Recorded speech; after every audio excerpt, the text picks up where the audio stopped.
देखिए स्टूडेंट, आज का टॉपिक हमारा पॉलीमर है। अगर पॉलीमर को समझें तो पॉलीमर हमारे लाइफ का एक बहुत अहम हिस्सा है। हमारी बॉडी के अंदर से होते हुए हमारी जो लग्जरी लाइफ है उसमें पॉलीमर का बहुत इंपॉर्टेंस है। आपकी बॉडी में तमाम तरह के पॉलीमर्स होते हैं। प्रोटीन्स, एंजाइम्स, आरएनए, डीएनए, जितनी चीजें हैं, बायोमोलिक्यूल्स, जो मैक्रो बायोमोलिक्यूल्स हैं, वो सारे पॉलीमर हैं। और जो आप यूज करते हो, जो प्लास्टिक का सामान, रोप, या आपके आसपास जो भी चीजें नजर आ रही हैं, इवन जो पेंट है, वो सभी कहीं ना कहीं पॉलीमर्स हैं। अच्छा, पॉलीमर क्या है? तो कहोगे कि एक यूनिट, रिपीटिंग यूनिट, जिसको हम मोनोमर कहते हैं, वो रिपीट होकर बड़े स्ट्रक्चर को बनाती है और वो पॉलीमर कहलाता है। ठीक, तो इसमें शुरू करते हैं। देखिए, कॉम्पिटिशन्स के पॉइंट ऑफ व्यू से जो ये पॉलीमर है, यहाँ पे जो मेन क्वेश्चंस आते हैं वो मोनोमेरिक यूनिट क्वेश्चंस आते हैं कि आपको कोई ना कोई पॉलीमर दे दिया जाएगा और उसका मोनोमर पहचानने के लिए कहा जाएगा, या कोई ना कोई मोनोमर दे देंगे जो रिपीटिंग यूनिट होती है और कहेंगे बताओ उसका पॉलीमर का स्ट्रक्चर क्या है। तो मोनोमर और पॉलीमर के स्ट्रक्चर्स आपको पता रहने चाहिए, जो भी एनसीईआरटी में दिए हुए हैं। वैसे तो बहुत सारे पॉलीमर्स हैं, बट कॉम्पिटिशन के पॉइंट ऑफ व्यू से आप एनसीईआरटी को फोकस करें तो ज्यादा अच्छा है। तो हम केवल एनसीईआरटी को ही यहाँ पे डील कर रहे हैं आज के लेक्चर में। ठीक है।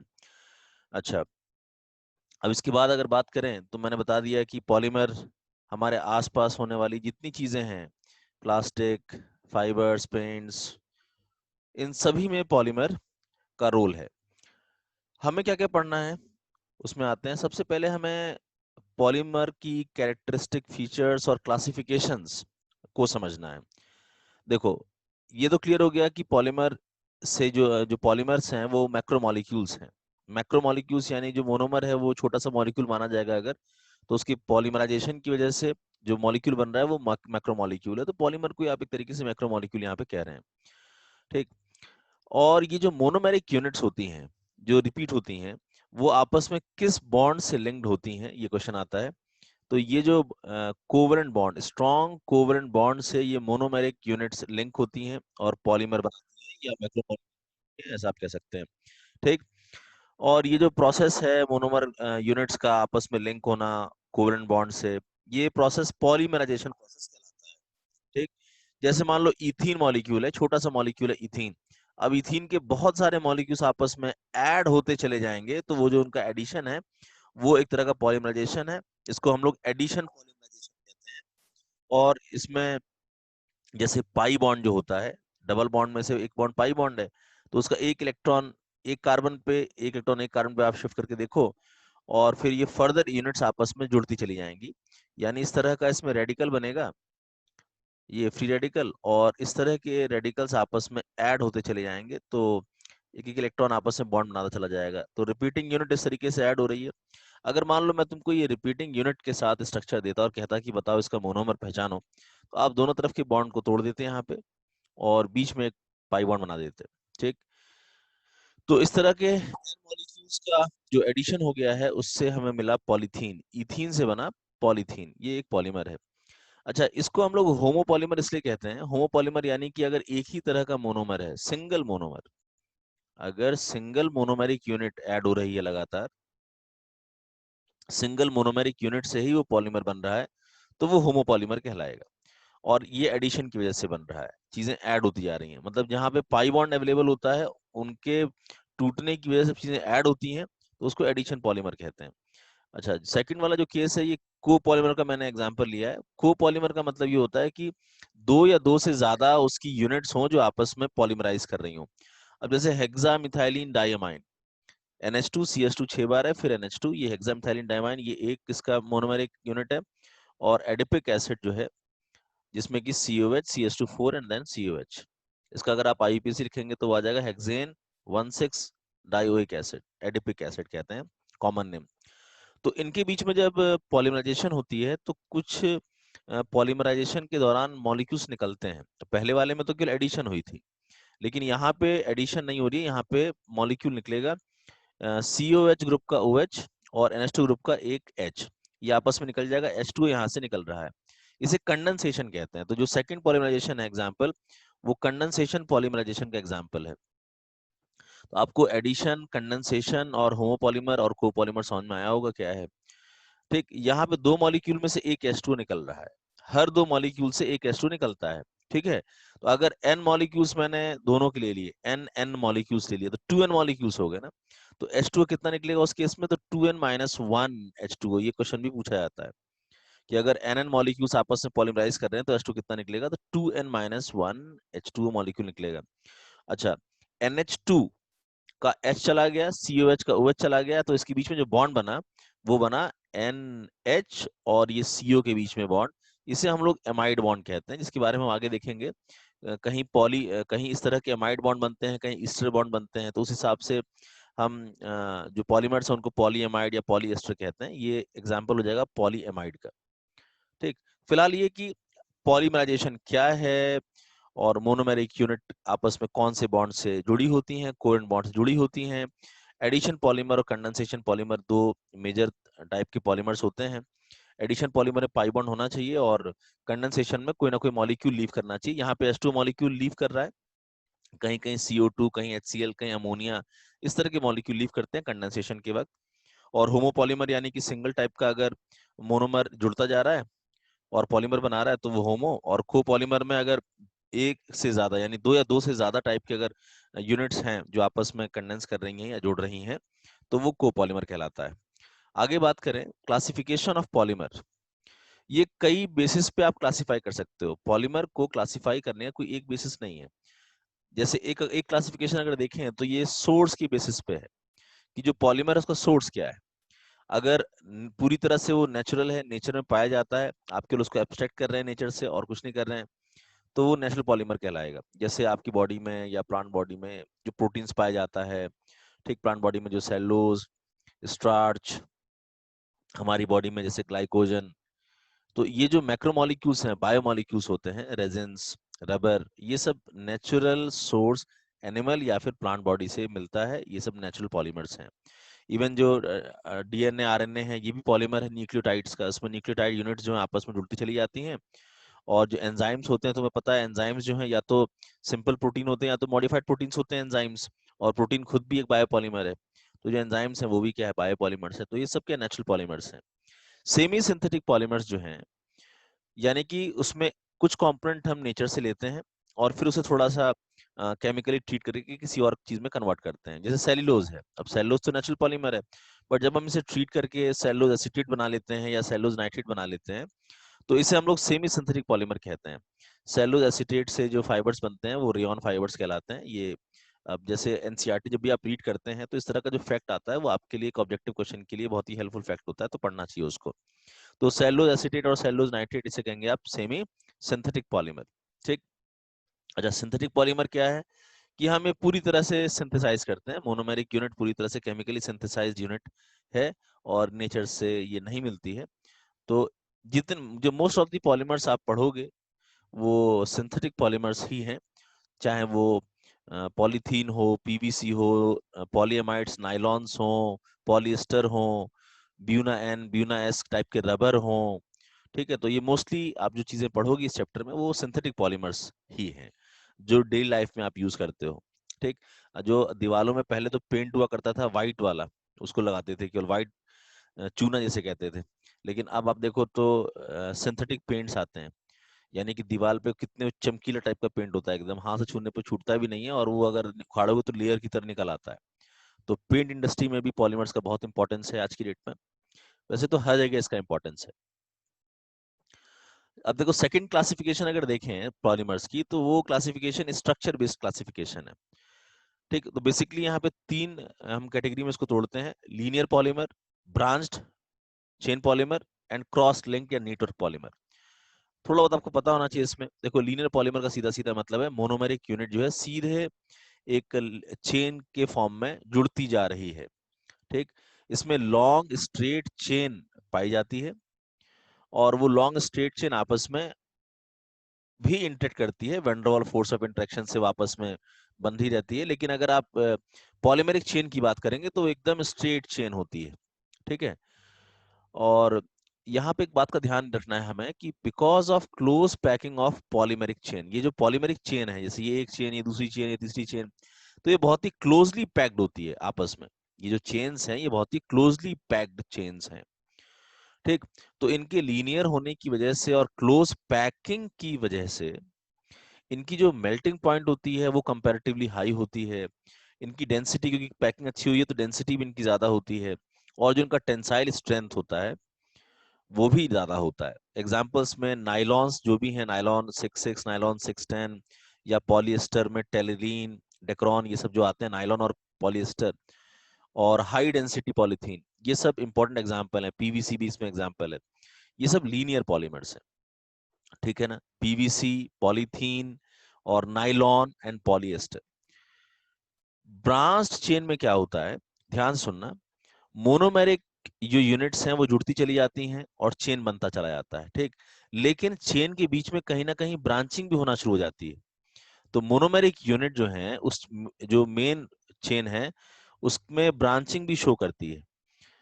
तो इस तरह का जो पॉलीमर है उसे ब्रांच्ड चेन पॉलीमर कहते हैं। इस बात का ध्यान रखना कि जो मेन चेन है वो भी मोनोमेरिक यूनिट की रिपीटिंग यूनिट की वजह से ही बना है, और जो साइड चेन बन रहा है उसमें भी मोनोमेरिक यूनिट रिपीटिंग यूनिट्स आपको नजर आएंगी।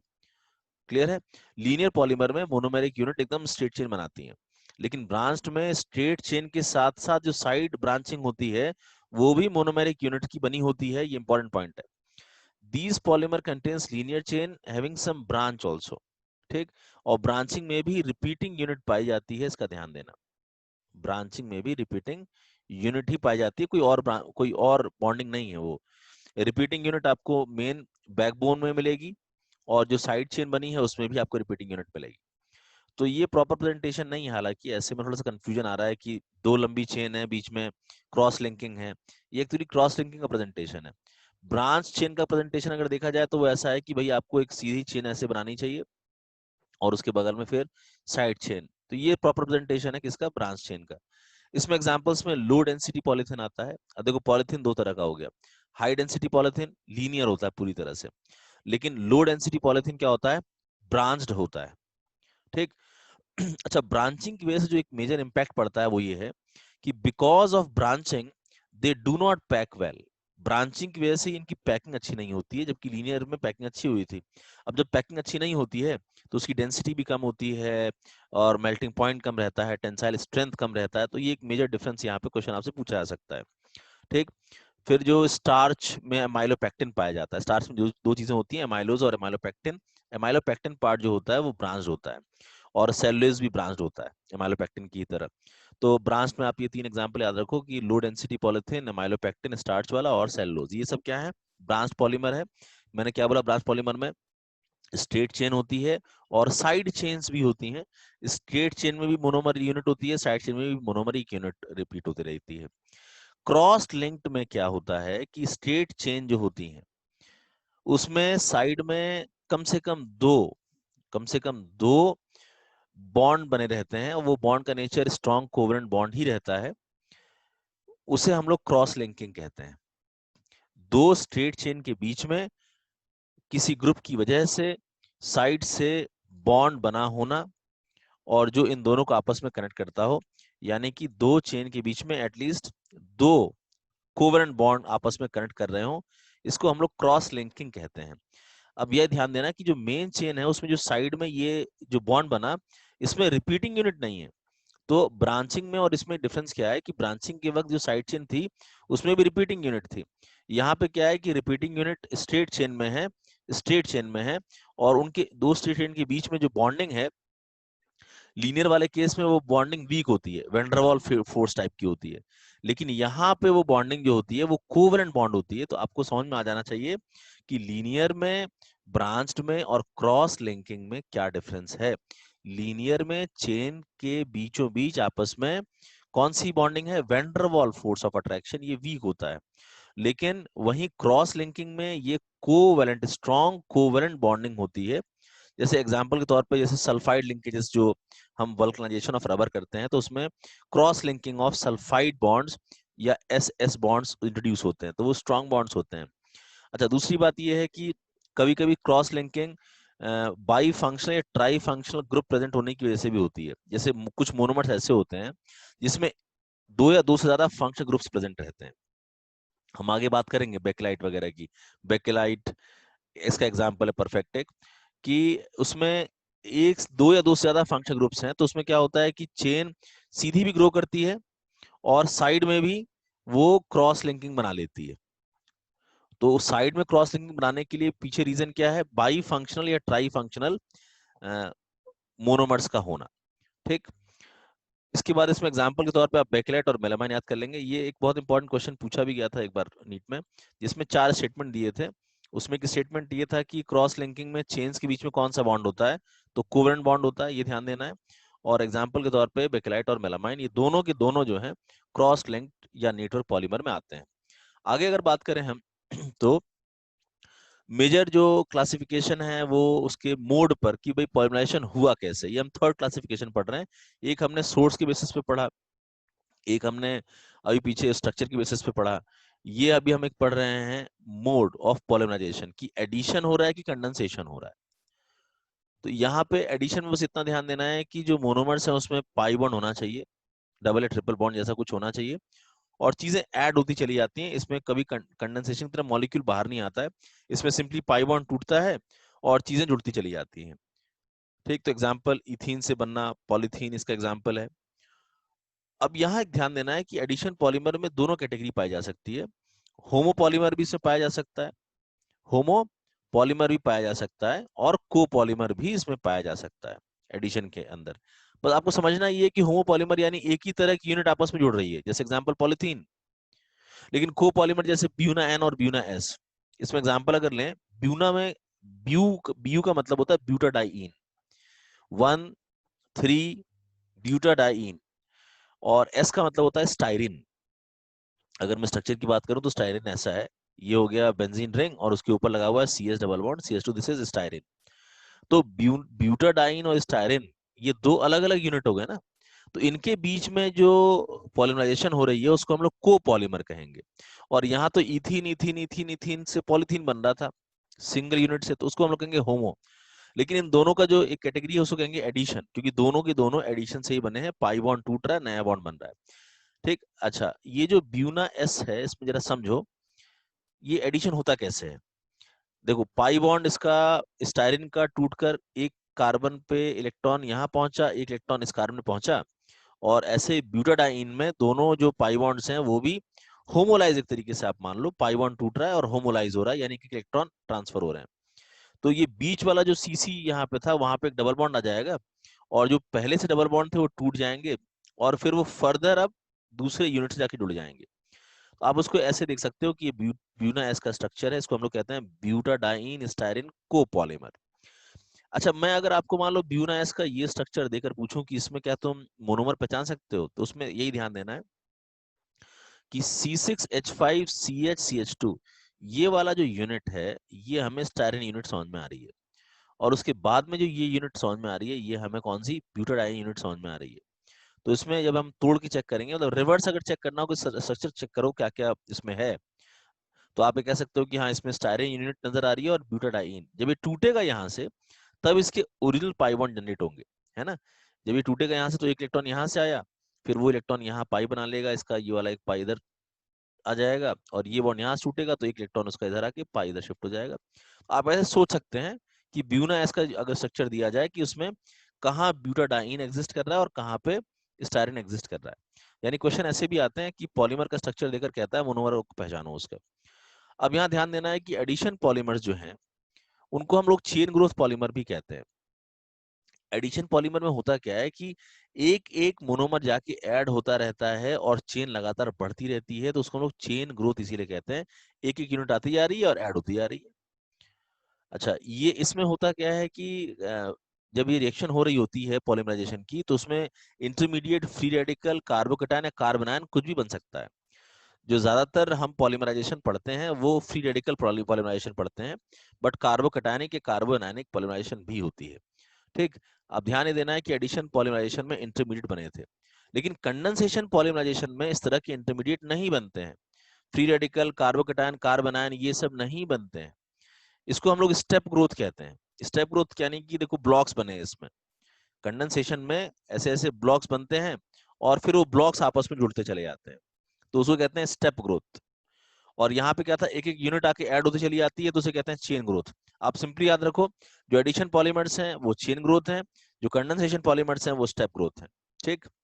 अच्छा, कंडेंसेशन में कोई ना कोई मॉलिक्यूल बाहर निकलता है, और कंडेंसेशन के लिए जरूरी है कि कम से कम दो उसके पास फंक्शनल ग्रुप्स हों, या दो से ज्यादा यानी ट्राई फंक्शनल ग्रुप्स हों। इस तरह के पॉलीमराइजेशन में water molecule, alcohol molecule, HCl, ammonia, इस तरह के मॉलिक्यूल्स बाहर निकलते हैं। एग्जाम्पल के तौर पे इसमें पॉलीएमाइड्स और पॉलीएस्टर, आपको मेनली इस तरह के एग्जाम्पल पढ़ने हैं। जैसे एक एग्जाम्पल आपके सामने है नायलॉन 66। इसको नायलॉन इसलिए कहते हैं, इसको नायलॉन इसलिए कहते हैं कि न्यूयॉर्क और लंदन लंदन में एक साथ ये डेवलप हुआ था, इसीलिए उसको नाइलॉन, न्यूयॉर्क और लंदन से रिलेटेड इस वर्ड को यूज किया जाता है। और 66 यहाँ क्या रिप्रेजेंट करता है, ये पूछा जाता है। तो 66 ये बताता है कि जो उसकी दोनों यूनिट्स हैं उसमें कितने कार्बन है। अब जैसे हेक्सामिथाइलिन डायमाइन, ये इसकी एक यूनिट है, हेक्सामिथाइलिन डायमाइन, ठीक है। इसमें कितने कार्बन है, 6 कार्बन है। और सामने एडिपिक एसिड है, इसमें भी कितने कार्बन है, 6 कार्बन है। तो 66 रिप्रेजेंट कर रहा है कि जो इसकी मोनोमेरिक यूनिट्स है 6 कार्बन की है। और बाकी इसमें बॉन्डिंग क्या हुआ है वो आपको पता है, NH2 का H हटा दोगे और COH का OH हटा दोगे और दोनों को जोड़ दोगे, और यहाँ बीच में क्या बन जाएगा, एमाइड बॉन्ड। और इस तरह के बहुत से एमाइड बॉन्ड प्रेजेंट होंगे इसके अंदर, इसीलिए इसे हम लोग क्या कहेंगे, पॉली एमाइड।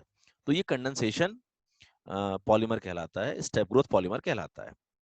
आगे बात करें, अभी मैंने होमोपॉलीमर और कोपॉलीमर आपको डिस्कस कर दिया है, फिर भी यहाँ पे थोड़ा सा मैं बता दूं जल्दी जल्दी कि कोपॉलीमराइजेशन से क्या मतलब है, कि एक से ज्यादा तरह का अलग अलग उसमें मोनोमेरिक मॉलिक्यूल लिया गया हो। जैसे ब्यूटाडाइन और स्टायरिन दो अलग अलग मॉलिक्यूल्स हैं और ये आपस में कंडेंस कर रहे हैं, ये कोपॉलीमराइजेशन का केस हो गया।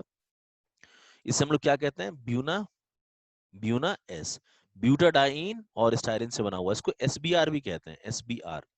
SBR इसलिए कहते हैं कि ये स्टायरिन ब्यूटाडाइन का रबर, ये जो ब्यूना एस और ब्यूना एन होता है ना, ये रबर लाइक पॉलीमर होता है, इसीलिए इसको SBR, स्टायरिन ब्यूटाडाइन रबर भी कहते हैं। ठीक है। तो कोपॉलीमर है property quite different from homopolymer. जो होमोपॉलीमर होता है, कोपॉलीमर में उससे डिफरेंट प्रॉपर्टीज होती हैं, और ये थोड़ा सा टफ होता है। अगर देखा जाए तो कोपॉलीमर होमोपॉलीमर के मुकाबले हार्ड और टफ पाए जाते हैं, और नेचुरल रबर का ये एक अच्छा सब्स्टिट्यूट है। यानी कि हम ब्यूना एस को नेचुरल रबर की तरह यूज कर सकते हैं, उससे ज्यादा टफ होता है ये। ठीक है। नेचुरल रबर क्या है, हम अभी आगे पढ़ेंगे उसको। जो टायर्स वगैरह जो बनते हैं गाड़ियों के, कार्स के, उसमें जो उसका फ्लोर टाइल्स में या फुटवेयर आप जो पहनते हैं उसमें भी ये बहुत ही हार्ड रबर होने की वजह से यूज किया जाता है। केबल इंसुलेशन में भी इसको यूज करते हैं।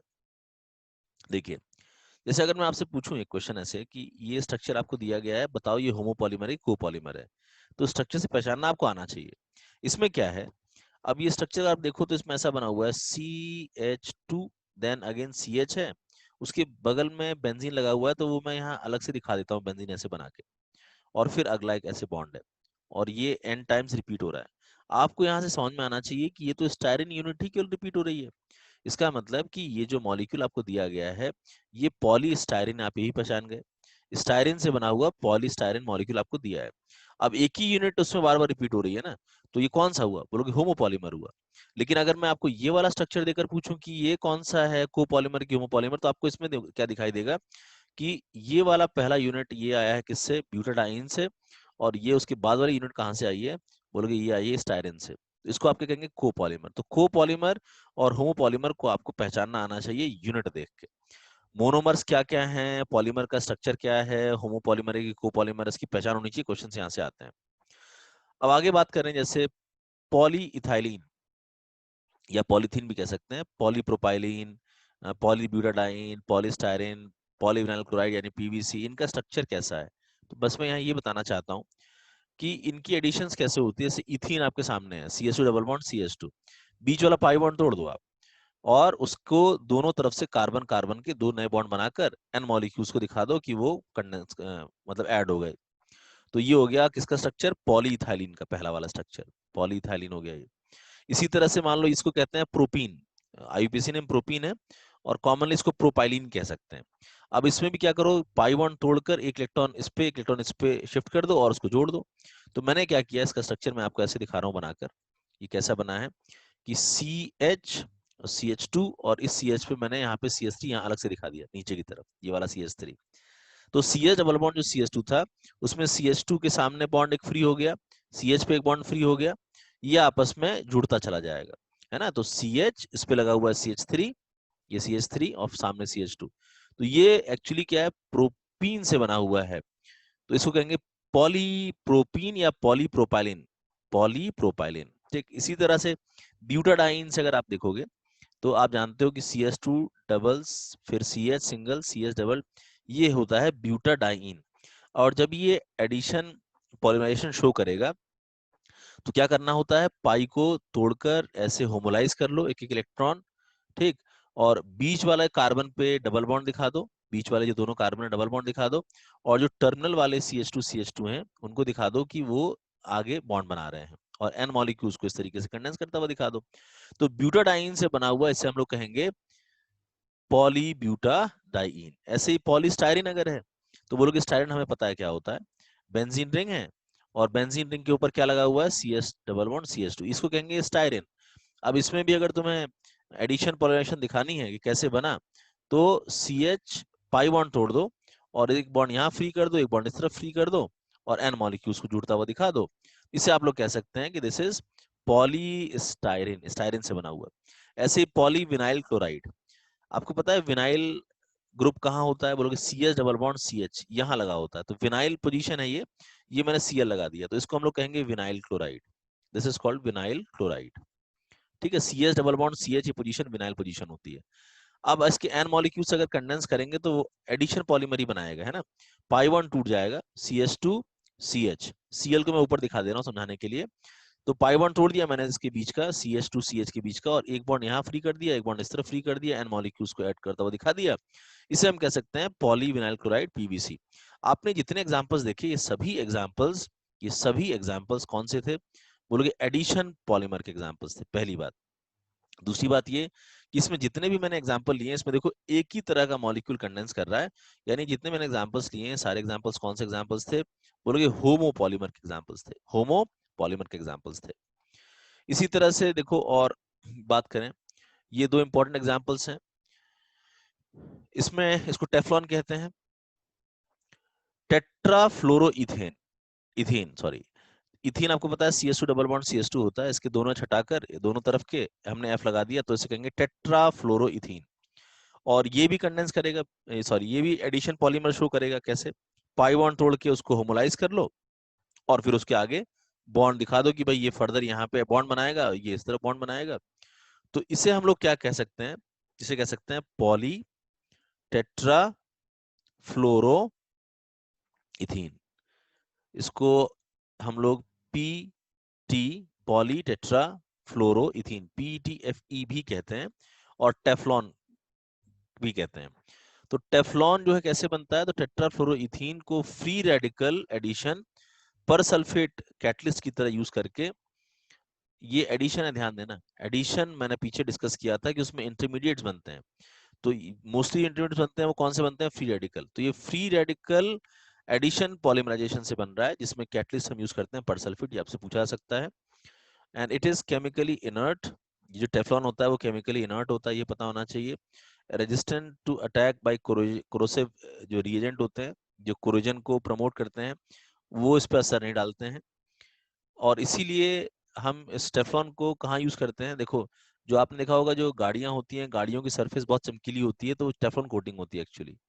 और उस टेफ्लॉन कोटिंग को हम लोग बर्तन में भी यूज करते हैं, जो नॉन स्टिकी सरफेस होती है बर्तन की, जिसमें ऑयल लगभग यूज होता ही नहीं है, और नॉन स्टिकी सरफेस में यूज होने के लिए भी हम लोग क्या यूज करते हैं, टेफ्लॉन। तो टेफ्लॉन क्या आपको पता होना चाहिए, किस तरह का पॉलीमर है, बोलोगे एडिशन पॉलीमर है, और एक ही यूनिट से बना हुआ है तो होमोपॉलीमर है, होमोपॉलीमर एडिशन पॉलीमर टेफ्लॉन।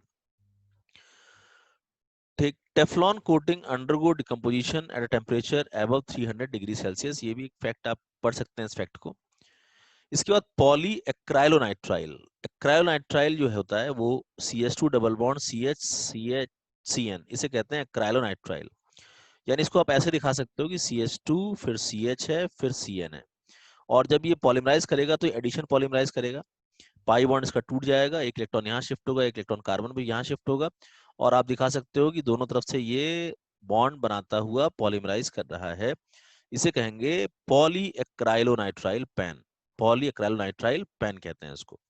ये भी एडिशन पॉलीमर है, और ये भी एक ही तरह के मोनोमर से बना हुआ है, तो होमोपॉलीमर है।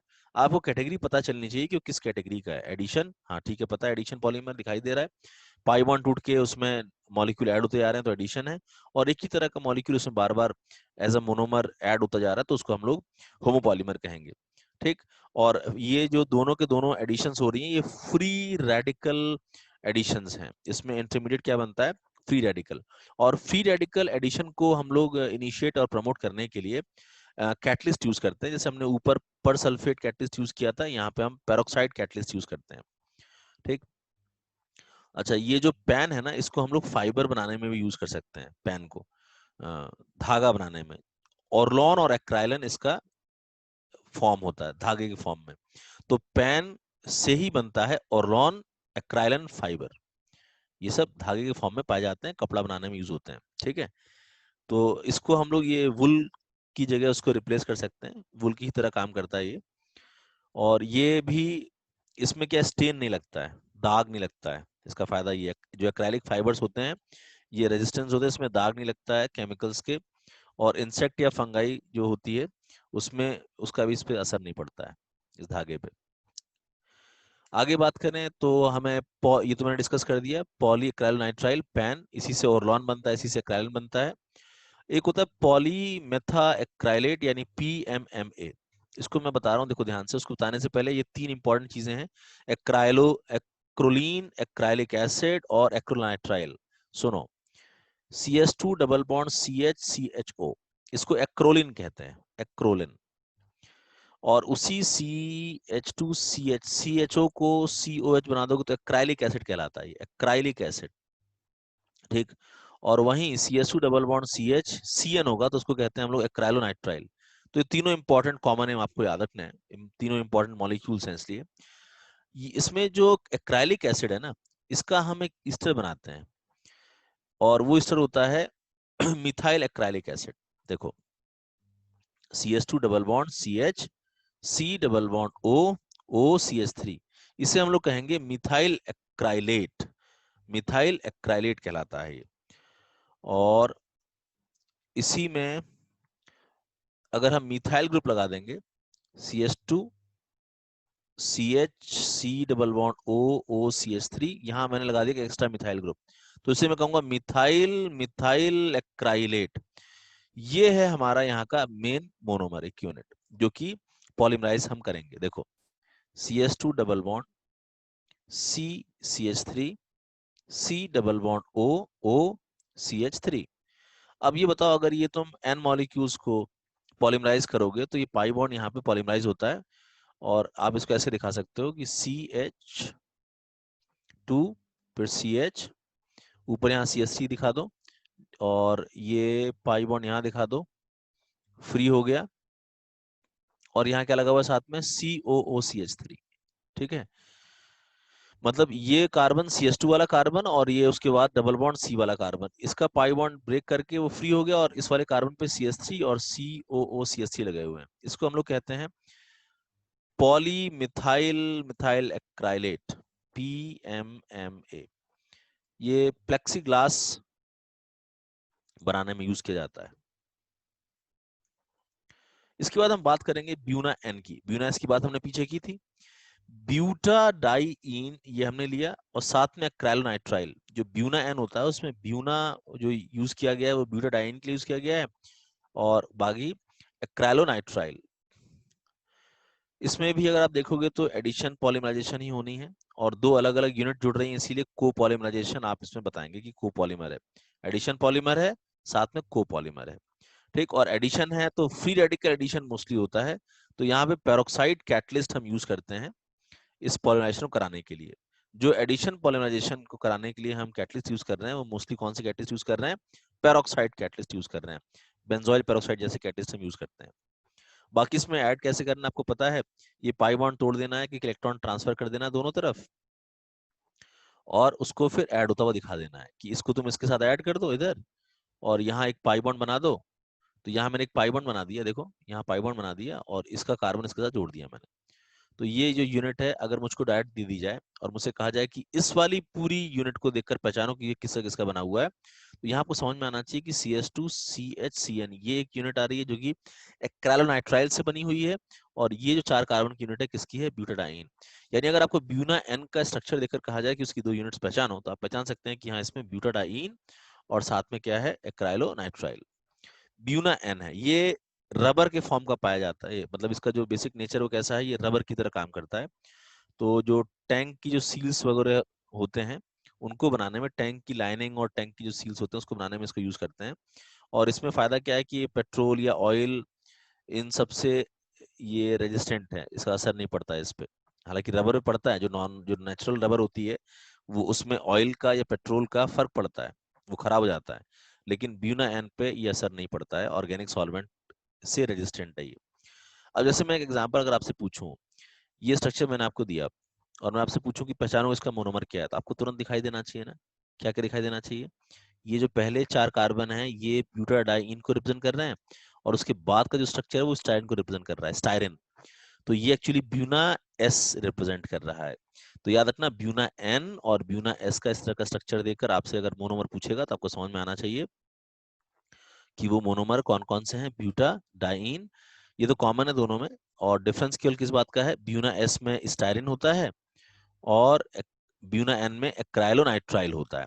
दोनों का, हालांकि अगर मैं बात करूं ब्यूना एन और ब्यूना एस की, तो एक कॉमन बात दोनों में है, वो ये है कि दोनों के दोनों रबर की तरह होते हैं, दोनों का जो बिहेवियर है वो कैसा होता है, रबर होता है दोनों। और दूसरा ये कि दोनों के दोनों किससे बने हुए हैं, एडिशन पॉलीमराइजेशन से बने हुए हैं। रबर है दोनों, एडिशन पॉलीमर से बने हुए हैं, और ये दोनों का नेचर कैसा है, कोपॉलीमर है। ये दोनों के दोनों क्या है, कोपॉलीमर है, क्योंकि दोनों में आप देख सकते हो कि 2 अलग अलग यूनिट्स यूज हुई हैं। इसी तरह हम नेचुरल रबर की बात करें, देखो 2-3 बातें नेचुरल रबर में पता होनी चाहिए। पहली बात तो ये कि जो नेचुरल रबर नेचर से पाया जाता है वो एक तरह का इलास्टोमर होता है। इलास्टोमर क्या होता है, अभी हम आगे इसका कैरेक्टर पढ़ने वाले हैं। फिलहाल ये कि इसका नेचर होता है इलास्टोमर। इसमें जो इंटर मॉलिक्यूलर फोर्सेस होती हैं वो बहुत ही वीक होती हैं, इसका ध्यान रखना है। और इसमें इसका वैरायटी ऑफ यूज है रबर का, तो तुम जानते ही हो, इसको रबर लेटेक्स से बनाते हैं। रबर लेटेक्स का कोलॉइडल डिस्पर्जन वाटर में जब डालते हैं तो रबर बनती है। और इस रबर लेटेक्स को हम लोग रबर ट्री के बार्क से निकालते हैं, जो जिसका जो इंडिया, श्रीलंका या इंडोनेशिया, मलेशिया, यहाँ पे इसके काफी प्रोडक्शन होता है। जो नेचुरल रबर है, अगर हम उसके स्ट्रक्चर की बात करें, तो जो उसका मोनोमेरिक यूनिट होता है वो होता है ब्यूटाडाइइन का ही एक आइसोमर होता है, उसमें एक कार्बन पे मिथाइल ग्रुप लगा हुआ है। तो इसको हम लोग कहते हैं 2 मिथाइल ब्यूटाडाइइन, ये इसका मोनोमेरिक स्ट्रक्चर है। और जब ये पॉलीमराइज करेगा तो आपको पता है कि ये दोनों जो बगल वाले पाई हैं, पहले और थर्ड कार्बन के, उसको तोड़ देना है, बीच वाले कार्बन पे पाई बना देना है, और इनको आगे फर्दर बॉन्ड बनाता हुआ दिखा देना है। तो यहाँ देखो मैंने क्या किया, 2 पे मिथाइल था, और दोनों जो बगल वाले पाई थे इधर इधर वाले, वो दोनों तोड़ दिए मैंने, और बीच में नया पाई बना दिया, और यहाँ से फर्दर बॉन्ड दिखा दिया कि ये बॉन्ड फर्दर यहाँ बन रहा है दोनों तरफ। तो ये जो स्ट्रक्चर बनाया है मैंने, ये स्ट्रक्चर कहलाता है नेचुरल रबर का स्ट्रक्चर। ठीक, लेकिन अब यहाँ पे 2 बातें हैं, ये सिस और ट्रांस 2 फॉर्म में पाया जा सकता है, सिस और ट्रांस 2 फॉर्म में पाया जा सकता है। ठीक, तो जो नेचुरल रबर होती है वो सिस फॉर्म की होती है, उसको सिस फॉर्म कहते हैं इसका। अच्छा, इसका अगर हम आईयूपीएसी नाम की बात करें, तो इसका आईयूपीएसी जो नेम है वो है 2 मिथाइल ब्यूटा 1,3-डाइईन। ठीक है, ये इसका आईयूपीएसी नेम है। और जो कॉमन नेम है उसका वो है आइसोप्रीन, इसका कॉमन नेम है आइसोप्रीन। ठीक है, इसका मतलब कि जो नेचुरल रबर है उसको हम लोग पॉली आइसोप्रीन कह सकते हैं, सिस फॉर्म वाला। तो सिस पॉली आइसोप्रीन इसे हम लोग कहते हैं। ये स्ट्रक्चर हो गया आइसोप्रीन का। आईयूपीएसी नाम आपको पता है क्या है, 2 मिथाइल ब्यूटा 1,3-डाइईन। आइसोप्रीन इसका कॉमन नेम हो गया, और इसी के पॉलीमराइजेशन से जो बनता है वो नेचुरल रबर है। लेकिन नेचुरल रबर याद रखना किस फॉर्म का होता है, सिस फॉर्म का होता है। जो हम सिंथेसाइज करते हैं, सिंथेटिकली जो बनाते हैं, वो ट्रांसफॉर्म का बनता है, जो मैं इसके बाद बताने वाला हूँ। ठीक, तो cis polyisoprene molecule consist various chains held together by weak van der Waals force. यानी जो नेचुरल रबर होती है इसमें बहुत सारी चेन्स होती हैं और वो चेन्स आपस में कौन से बॉन्ड से बंधी होती हैं, बोलोगे week van der Waals force से बंधी होती हैं। और इसका जो स्ट्रक्चर होता है वो कॉइल्ड स्ट्रक्चर होता है, ठीक। क्योंकि सिस अरेंजमेंट है तो सिस अरेंजमेंट में ये बहुत ही क्लोज नहीं आ पाते इसके चेन्स। तो आपको पता है कि सिस और ट्रांस में ज्यादा सिमेट्रिकल कौन सा होता है, ट्रांस होता है, सिस ज्यादा सिमेट्रिकल नहीं होता। तो पैकिंग के वक्त ना इसमें काफी स्पेस खराब होता है। आप यूं कह लो कि इसके दो चेन्स आपस में बहुत क्लोज नहीं आ पाते हैं, ठीक। इसीलिए इसका स्ट्रक्चर कॉइल्ड होता है और इसमें इलास्टिक प्रॉपर्टी पाई जाती है, इसीलिए स्प्रिंग की तरह इसमें इलास्टिसिटी होती है। अब अगर हम इसके दूसरे स्ट्रक्चर की बात करें तो यहाँ मैंने वो स्ट्रक्चर ड्रॉ किया है, देखो ध्यान से। ये तो आपको समझ में आ रहा है कि ये फर्स्ट कार्बन, ये सेकंड कार्बन, ये थर्ड कार्बन और ये क्या हो गया, फोर्थ कार्बन। सेकंड कार्बन पे क्या है, मिथाइल है। इसमें जो दोनों CH2 जहां से फर्दर बॉन्डिंग शो की गई है, अगर वो CH2 एक ही तरफ होगा तो उसको हम लोग कहेंगे सिस फॉर्म है वो। ये हो गया नेचुरल रबर। जो सिस फॉर्म है ये क्या है, नेचुरल रबर है, जो कि लेटेक्स, रबर ट्री के लेटेक्स से मिलता है। लेकिन जब हम इसको लैब में सिंथेसाइज करते हैं तो वो अपने स्टेबल फॉर्म में सिंथेसाइज होता है। आपको पता है सिस और ट्रांस में ज्यादा स्टेबल कौन होता है, ट्रांस। ट्रांस। तो जब हम लैब में सिंथेसाइज करते हैं तो अपने ज्यादा स्टेबल फॉर्म में सिंथेसाइज होता है। तो उसमें क्या है, CH2 जस्ट देखो ऑपोजिट लगा हुआ है, तो इसको हम लोग गूटा पर्चा भी कहते हैं, गूटा पर्चा, ठीक। तो नेचुरल रबर सिस फॉर्म है पॉलीआइसोप्रिन का, और गूटा पर्चा क्या है, बोलोगे ट्रांसफॉर्म है, उसी पॉलीआइसोप्रिन का ट्रांसफॉर्म है। और आइसोप्रिन इसकी क्या हो जाएगी, मोनोमर हो जाएगी, जिसका आईयूपीएसी नेम क्या है, 2 मिथाइल ब्यूटा 1 3 डाइन। और सुनो, जो सिस ओरिएंटेशन होती है नेचुरल रबर में, इसकी वजह से जो चेन्स होते हैं वो पास पास नहीं आ पाते हैं, ध्यान देना। सिस होने की वजह से चेन पास पास नहीं आ पाते हैं, कॉइल्ड स्ट्रक्चर होता है, कॉइल्ड स्ट्रक्चर होता है, इलास्टिक नेचर इसीलिए इसमें पाया जाता है। और पास पास नहीं आ पाते तो इनकी पैकिंग अच्छी नहीं होती है, और इसीलिए ये एमॉर्फस नेचर होता है, नॉन क्रिस्टलाइन नेचर होता है। नेचुरल रबर का नॉन क्रिस्टलाइन नेचर होता है, आप उसको एमॉर्फस कह सकते हैं, एमॉर्फस, ठीक, क्योंकि उसकी पैकिंग प्रॉपर पैकिंग नहीं है। लेकिन जो ट्रांस कॉन्फ़िगरेशन है, ट्रांस मोर सिमेट्रिकल कॉन्फ़िगरेशन होता है, आपको पता है ट्रांस जो है सिस के मुकाबले मोर सिमेट्रिकल होता है, ठीक, ये पता होना चाहिए। तो डबल बॉन्ड का ट्रांस कॉन्फ़िगरेशन में होना, मोर सिमेट्रिकल कॉन्फ़िगरेशन में होना, इसको अच्छी तरह पैक कराता है, और ये गूटा पर्चा कहलाता है, जो कि हाईली जिगजैग फॉर्म में अच्छी तरह पैक हो रहा है, और इसीलिए इसमें स्ट्रेचिंग कैपेबिलिटी कम होती है। नेचुरल रबर के मुकाबले गूटा पर्चा टफ हार्ड होता है और स्ट्रेचिंग कम शो करता है, और ये नॉन इलास्टिक नेचर का है, ऐसा कह सकते हैं। नेचुरल रबर इलास्टिक नेचर का है, गूटा पर्चा नॉन इलास्टिक नेचर का है। नेचुरल रबर नॉन क्रिस्टलाइन है, एमॉर्फस है, लेकिन इसमें पैकिंग अच्छी होने की वजह से ट्रांस वाले फॉर्म में इसका नेचर क्रिस्टलाइन होता है। तो ये डिफरेंसेस आपको पता होने चाहिए दोनों में। आगे बात करें तो वल्कनाइजेशन ऑफ रबर यहाँ एक इंपॉर्टेंट पॉइंट है। देखो वल्कनाइजेशन हम करते क्यों है जो नेचुरल रबर होती है ना वो बहुत ही सॉफ्ट होती है, ठीक है। और अगर टेम्परेचर ज्यादा है तो बहुत ही सॉफ्ट होती है, टेम्परेचर अगर कम है तो वो ब्रिटल होती है, यानी बहुत टूट जाती है आसानी से। जो नेचुरल रबर है उसके दो प्रॉपर्टी याद रखनी है कि हाई टेम्परेचर पे वो बहुत ही सॉफ्ट है, और टेम्परेचर अगर कम भी है तो वो बहुत ही ब्रिटल नेचर की, यानी कि टूटती है आसानी से, फ्लेक्सिबिलिटी कम है एक तरीके से देखा जाए तो। Show high water absorption capacity, एक प्रॉपर्टी ये भी है कि वाटर एब्जॉर्प्शन कैपेसिटी इसकी ज्यादा होती है नेचुरल रबर की, और ये सॉल्युबल होती है किसमें, नॉन पोलर सॉल्वेंट में। ऑर्गेनिक सॉल्वेंट जो नॉन पोलर नेचर के उसमें ये सॉल्युबल होती है, जैसे कि बेंजीन है, बेंजीन में सॉल्युबल होगी। और ये नॉन रेजिस्टेंट है to attack by oxidizing agent. इसका मतलब ऑक्सीडाइजिंग एजेंट से इस पे असर पड़ता है, ये खराब हो जाएगी नेचुरल रबर। तो ये कुछ प्रॉपर्टी है नेचुरल रबर की। अब अगर हमको इन फिजिकल प्रॉपर्टीज को इम्प्रूव करना है, मतलब हमको, ये तो एक तरीके से ड्रॉबैक हो गया ना कि भाई ये सॉल्युबल है नॉन पोलर सॉल्वेंट में, और ऑक्सीडाइजिंग एजेंट इसको तुरंत असर डाल देता है, और रबर है, आप चाहते हो कि वाटर एब्जॉर्प्शन कैपेसिटी कम रहे उसकी, तो आप इसको इम्प्रूव करने के लिए वल्कनाइजेशन करते हैं। To improve the physical property a process of vulcanization is carried out. इसमें हम लोग क्या करते हैं कि रॉ रबर लेते हैं और सल्फर के साथ उसे हीट करते हैं, तो उसमें सल्फाइड लिंकेजेस आ जाते हैं। जो रबर है नेचुरल रबर जो कि सिस फॉर्म में है, उसमें सल्फर के साथ हीट करने पे इस तरह के एस एस वाले सल्फाइड लिंकेज या फिर एस सिंगल एस वाले डाइसल्फाइड लिंकेजेस आते हैं। दोनों तरह के लिंकेज आते हैं, सल्फाइड एंड डाइसल्फाइड लिंकेजेस। ठीक, तो इससे क्या होता है, इसको हम लोग कहते हैं वल्कनाइजेशन, और इस वल्कनाइजेशन के सल्फर के क्रॉस लिंकिंग की वजह से ये रबर स्टिफ हो जाती है, हार्ड हो जाती है, और आप जितना ज्यादा सल्फर इसमें वल्कनाइज करोगे, जितना ज्यादा सल्फर कंटेंट इसमें डालोगे, ये उतनी हार्ड होती चली जाएगी। 30% सल्फर कंटेंट वाला जो रबर है वो बहुत ज्यादा हार्ड होता है, इबोनाइट कहते हैं उसको, इबोनाइट। और आपको ये बात पता होनी चाहिए कि जो सिंथेटिक रबर को यूज करके तो आजकल सड़कें भी बनती हैं, मतलब कि अगर आप सल्फर कंटेंट ज्यादा इसमें डाल दोगे तो ये इतना हार्ड हो जाएगा कि पत्थर को तोड़ देगा। बात को सुनना मैंने क्या बोला, सल्फर कंटेंट अगर आप बढ़ाते हैं तो ये इतना हार्ड हो सकता है कि ये पत्थर को भी तोड़ सकता है।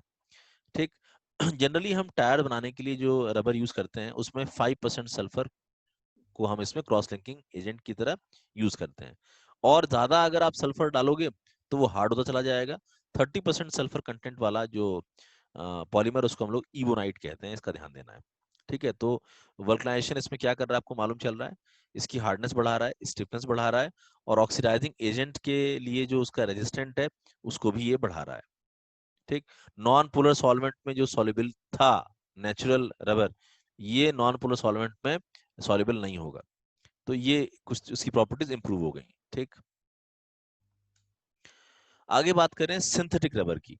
अभी मैंने वहां बात की जो नेचुरल रबर है वो सिस पॉली आइसोप्रेन है, और जो अगर आप सिंथेसाइज करोगे तो ट्रांसफॉर्मर सिंथेसाइज उसको गूटा पर्चा कहते हैं। ये तो क्लियर है, लेकिन और भी बातें यहाँ पे हैं, ध्यान से देखना। हम बात कर रहे हैं ब्यूटाडाइइन की, सुनो ठीक से, ब्यूटाडाइइन। तो ब्यूटाडाइन को अगर तुम पॉलीमराइज करते हो तो वो बनाता है पॉलीब्यूटाडाइन, जो कि रबर ही है एक तरह का। और ब्यूटाडाइइन के अलग अलग और आइसोमर्स को या अलग अलग इसके डेरिवेटिव्स के साथ अगर आप पॉलीमराइजेशन करते हो तब भी रबर बनता है। जैसे इसी का जो आपने अभी डेरिवेटिव यूज किया था, जिसको आपने आइसोप्रिन कहा था, उसमें सेकंड पोजीशन पे क्या था, CH3 ग्रुप था।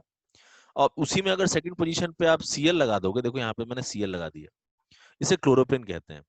तो ब्यूटाडाइइन और उसके डेरिवेटिव्स में दो बहुत इंपॉर्टेंट है आपके लिए, ब्यूटाडाइइन एक इंपॉर्टेंट है और एक 2 मिथाइल ब्यूटाडाइइन इंपॉर्टेंट है, जिससे कि जिसको हम लोग आइसोप्रिन कहते हैं, और जिससे कि पॉली आइसोप्रिन नेचुरल रबर बना था, सिस फॉर्म नेचुरल रबर था, ट्रांसफॉर्म बूटा पर्चा था। वहीं अगर Cl के साथ तुम करोगे तो क्लोरोप्रिन कहोगे, इसका आईपीसी नाम हो जाएगा 2-chloro-1,3 ब्यूटाडाइइन, एडिशन पॉलीमराइजेशन होगी और होमोपॉलीमर बनेगा, क्योंकि एक ही तरह का इसमें आइसोमर लिया जा रहा है, इसीलिए एक ही तरह का मोनोमर लिया जा रहा है इसीलिए। ठीक, और इसको हम लोग नियोप्रिन कहते हैं। तो थोड़ा सा कंफ्यूजन रहता है नाम में, याद रखना, आइसोप्रिन अलग चीज है, नियोप्रिन अलग चीज है। आइसोप्रिन मोनोमर का नाम है और उसके पॉलीमर को कहते हैं पॉली आइसोप्रिन। नियोप्रिन जो है खुद पॉलीमर का नाम है, और वो पॉलीमर किससे बना हुआ है, क्लोरोप्रिन से। तो नियोप्रिन एक्चुअली क्या कहा जा सकता है, पॉली क्लोरोप्रिन को नियोप्रिन कहते हैं। ठीक, ये भी सिंथेटिक रबर है, ये भी सिंथेटिक रबर है। तो ब्यूटाडाइइन और उसके डेरिवेटिव से बनने वाला जो पॉलीमर है वो रबर की प्रॉपर्टी शो करता है, जिसमें कि नेचुरल रबर पॉलीआइसोप्रिन सिस फॉर्म है, बाकियों को हम लोग सिंथेटिक रबर कहते हैं। ठीक, अच्छा, रबर चल ही रहा है तो मैं ये बात क्लियर कर दूं कि इनकी डेरिवेटिव्स तो रबर है ही, लेकिन रबर की ही कैटेगरी में ब्यूना एन भी आता है और ब्यूना एस भी आता है। ये ऑल्टरनेटिव हो गए, नेचुरल रबर के ये ऑल्टरनेटिव हो गए, इनका भी कैरेक्टर रबर की ही तरह होता है, तो इनको भी आप सिंथेटिक रबर कह सकते हैं, ऑल्टरनेटिव ऑफ नेचुरल रबर। ठीक, आगे बात करें इसमें, देखिए अब हम classification on based of growth polymerization की बात कर रहे हैं कि पॉलिमराइजेशन हो कैसे रही है। तो मैंने ये तो पीछे डिस्कस किया ये भी कि भाई एडिशन पॉलिमराइजेशन है और कैसा है कंडेंसेशन पॉलिमराइजेशन है। अगर जैसे ये एनसीईआरटी के दो क्वेश्चन है, इससे देख लेते हैं पॉलीमर क्या होता है, and how polymer are classified on the basis of structure. ये भी पीछे पढ़ा आपने, जल्दी से देखिए नाम क्या आंसर होगा। Polymers are high molecular mass substance consisting of large number of repeating structural unit, ये मैक्रोमोलिक्यूल्स कहलाते हैं, और तमाम तरह के पॉलीमर्स इसी कैटेगरी में आते हैं। और स्ट्रक्चर की बेसिस पे अगर आप देखें तो आपने लीनियर पढ़ा था, ब्रांच पढ़ा था, लीनियर पढ़ा था, ब्रांच पढ़ा था, और एक क्रॉस लिंकिंग पढ़ा था आपने। तो ये तो क्वेश्चन के आप आंसर कर ही सकते हैं, पीछे पढ़ चुके हैं।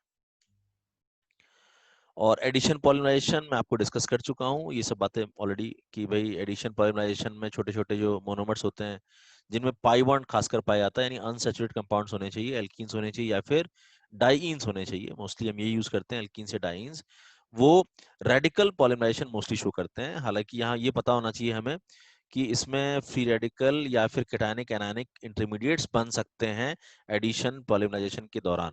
मोस्टली जो हम पढ़ रहे हैं वो उसमें फ्री रेडिकल एडिशन को ही पढ़ रहे हैं, और एडिशन पॉलीमर को ही हम लोग चेन ग्रोथ पॉलिमराइजेशन भी कहते हैं। तो ये सारी बातें आपने पीछे देखी। देखिए, फ्री रेडिकल मैकेनिज्म हम यहाँ डिस्कस करेंगे, एनसीईआरटी में दिया हुआ है इसलिए। ये जो फ्री रेडिकल एडिशन है इसके 3 स्टेजेस होते हैं। पहले चेन इनिशिएशन होता है, उसके बाद चेन प्रोपेगेट होती है, और उसके बाद चेन टर्मिनेट होती है। फ्री रेडिकल एडिशन में 3 अलग अलग स्टेजेस हैं, ठीक। और इसको हम लोग किसी ना किसी फ्री रेडिकल इनिशिएटर की प्रेजेंस में कराते हैं, एज अ कैटलिस्ट काम करता है वो। जैसे example benzoyl peroxide, acetyl peroxide या टर्शियरी ब्यूटाइल पेरोक्साइड, कोई ना कोई पेरोक्साइड ही आप इसमें यूज कर सकते हैं। 3 इंपॉर्टेंट पेरोक्साइड हैं जो आपसे ऑब्जेक्टिवली एज अ फैक्ट पूछे जा सकते हैं, ध्यान देना है। बाकी इस कहानी का जो मेन जिस्ट है वो यही है कि 3 स्टेप हैं, chain initiation step, chain propagation step और चेन टर्मिनेशन स्टेप। अगर इसको समझें तो ये इस तरीके से समझ में आना चाहिए कि पहले चेन इनिशिएट होती है। कैसे? देखो, पेरोक्साइड है, पेरोक्साइड का ये जो ओ बॉन्ड होता है वो टूटता है पहले, और ये पहले इनिशियल पेरोक्साइड बनाता है।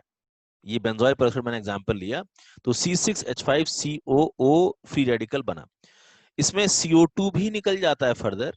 तो CO2 के निकलने की वजह से ये क्योर बच जाता है फिनाइल रेडिकल। तो पहले तो एक रेडिकल बना, और ये जो फ्री रेडिकल बना ये इथीन पर, या आपने जो भी एडिशन के लिए मोनोमर लिया हो उस पर ही अटैक करता है। मैं एग्जांपल ले रहा हूँ इथीन का, आप कोई भी यहाँ एग्जांपल ले सकते हो अनसैचुरेटेड कंपाउंड का। तो इथीन ले लो, उसके बाद प्रोपीन ले लो, स्टायरिन ले लो, ब्यूटाडाइन ले लो, कोई भी ले लो जिसमें आप एडिशन कराना चाहते हो। तो ये जो रेडिकल बना पेरोक्साइड से, ये इस पे अटैक करता है। अब एक इलेक्ट्रॉन है रेडिकल के पास, तो पाई बॉन्ड को ये तोड़ता है इस तरीके से कि एक इलेक्ट्रॉन अलग हो जाए एक तरफ, और एक तरफ अलग हो जाए, और ये एक के साथ जाके जुड़ जाता है। तो ऐसे में ये फर्दर अब क्या बन गया? Free radical. अब ये प्रोसेस कहानी शुरू हो जाती है, पहला रेडिकल बन गया ना मॉलिक्यूल के साथ, अब ये रेडिकल फ्रेश मॉलिक्यूल पर अटैक करके इसकी चेन लेंथ को बढ़ाता चला जाएगा, और ये चेन लेंथ लगातार बढ़ती चली जाएगी, नया नया मॉलिक्यूल आता जाएगा, इसीलिए इसको हम लोग चेन ग्रोथ कहते हैं। तो पहले स्टेप में क्या हुआ कि फिनाइल रेडिकल बना, और उसने क्या है, हमारे जो मॉलिक्यूल था मोनोमेरिक जो यूनिट थी उसकी, उसको उसने रेडिकल बनाया, और अब नई नई यूनिट आके उस पर जुड़ती जा रही है, चेन प्रोपेगेट करता जा रहा है, और फाइनली जब ये लंबी लंबी चेन बन जाती है तो उस तरह की 2 चेन्स आपस में आकर कपलिंग कर लेती हैं, फ्री रेडिकल कपलिंग कर लेती हैं, और ये कपलिंग रिएक्शन होती है, फाइनली एक बड़ी सी चेन आपको मिल जाती है पॉलीमेरिक फॉर्म में, तो ये पॉलीथीन कहलाता है। ठीक है, तो 3 स्टेप है इसमें, पहला इनिशिएशन स्टेप है, दूसरा इसमें प्रोपेगेशन स्टेप है, तीसरा इसमें टर्मिनेशन स्टेप है। बहुत इजी चीजें हैं, बहुत डिफिकल्ट नहीं है, ठीक। अब हमारा जो अगला पॉइंट हमें डिस्कस करना है वो है पॉलीथीन के बारे में। देखो, पॉलीथीन में लो डेंसिटी पॉलीथीन और हाई डेंसिटी पॉलीथीन होती हैं, इसमें कुछ 3-4 डिफरेंसेस हैं जो आपसे ऑब्जेक्टिवली पूछे जा सकते हैं। डिफरेंस क्या है दोनों में? तो 2 डिफरेंस हैं, बनाने का तरीका इनका अलग है और इनकी प्रॉपर्टी अलग है। मेजर डिफरेंस तो यही दोनों। तो जरा सुन लो, जब आप पॉलिमराइजेशन करते हैं, बहुत ही हाई प्रेशर लेते हैं 1000 टू 2000 एटमॉस्फेयर, और आपने टेम्परेचर रेंज रखा हुआ 350 टू 550 केल्विन, जबकि आपने जब यही टेम्परेचर रेंज 333 343 और प्रेशर आपने कम रखा हुआ है, तो ये एक डिफरेंस आ रहा है कि कम प्रेशर पे हम जो पॉलिमराइजेशन कर रहे हैं उसमें हाई डेंसिटी पॉलीमर बन रहा है, और जो हाई प्रेशर पे कर रहे हैं उसमें लो डेंसिटी पॉलीमर बन रहा है। और सुनो, यहाँ पे हम लोग कैटलिस्ट यूज करते हैं, डाइऑक्सीजन या पेरोक्साइड इनिशिएटर कैटलिस्ट यूज करते हैं लो डेंसिटी पॉलिथीन बनाने में। लेकिन जब हाई डेंसिटी पॉलिथीन बनाना होता है तो इसको हम लोग जो कैटलिस्ट यूज करते हैं वो जिगलर नाटा कैटलिस्ट यूज करते हैं। क्या होता है जिगलर नाटा कैटलिस्ट? तो ट्राई इथाइल एल्यूमिनियम, यानी ये एल्यूमिनियम है, साथ में C2H5 3 बार है, try ethyl aluminium plus titanium tetrachloride यानी TiCl4, ये कॉम्बिनेशन जिगलर नाटा कैटलिस्ट कहलाता है। तो अच्छी तरह सुन लो, जब आपको लो डेंसिटी पॉलिथीन चाहिए होगा तो आप पेरोक्साइड इनिशिएटर से फ्री रेडिकल पॉलीमराइजेशन करोगे।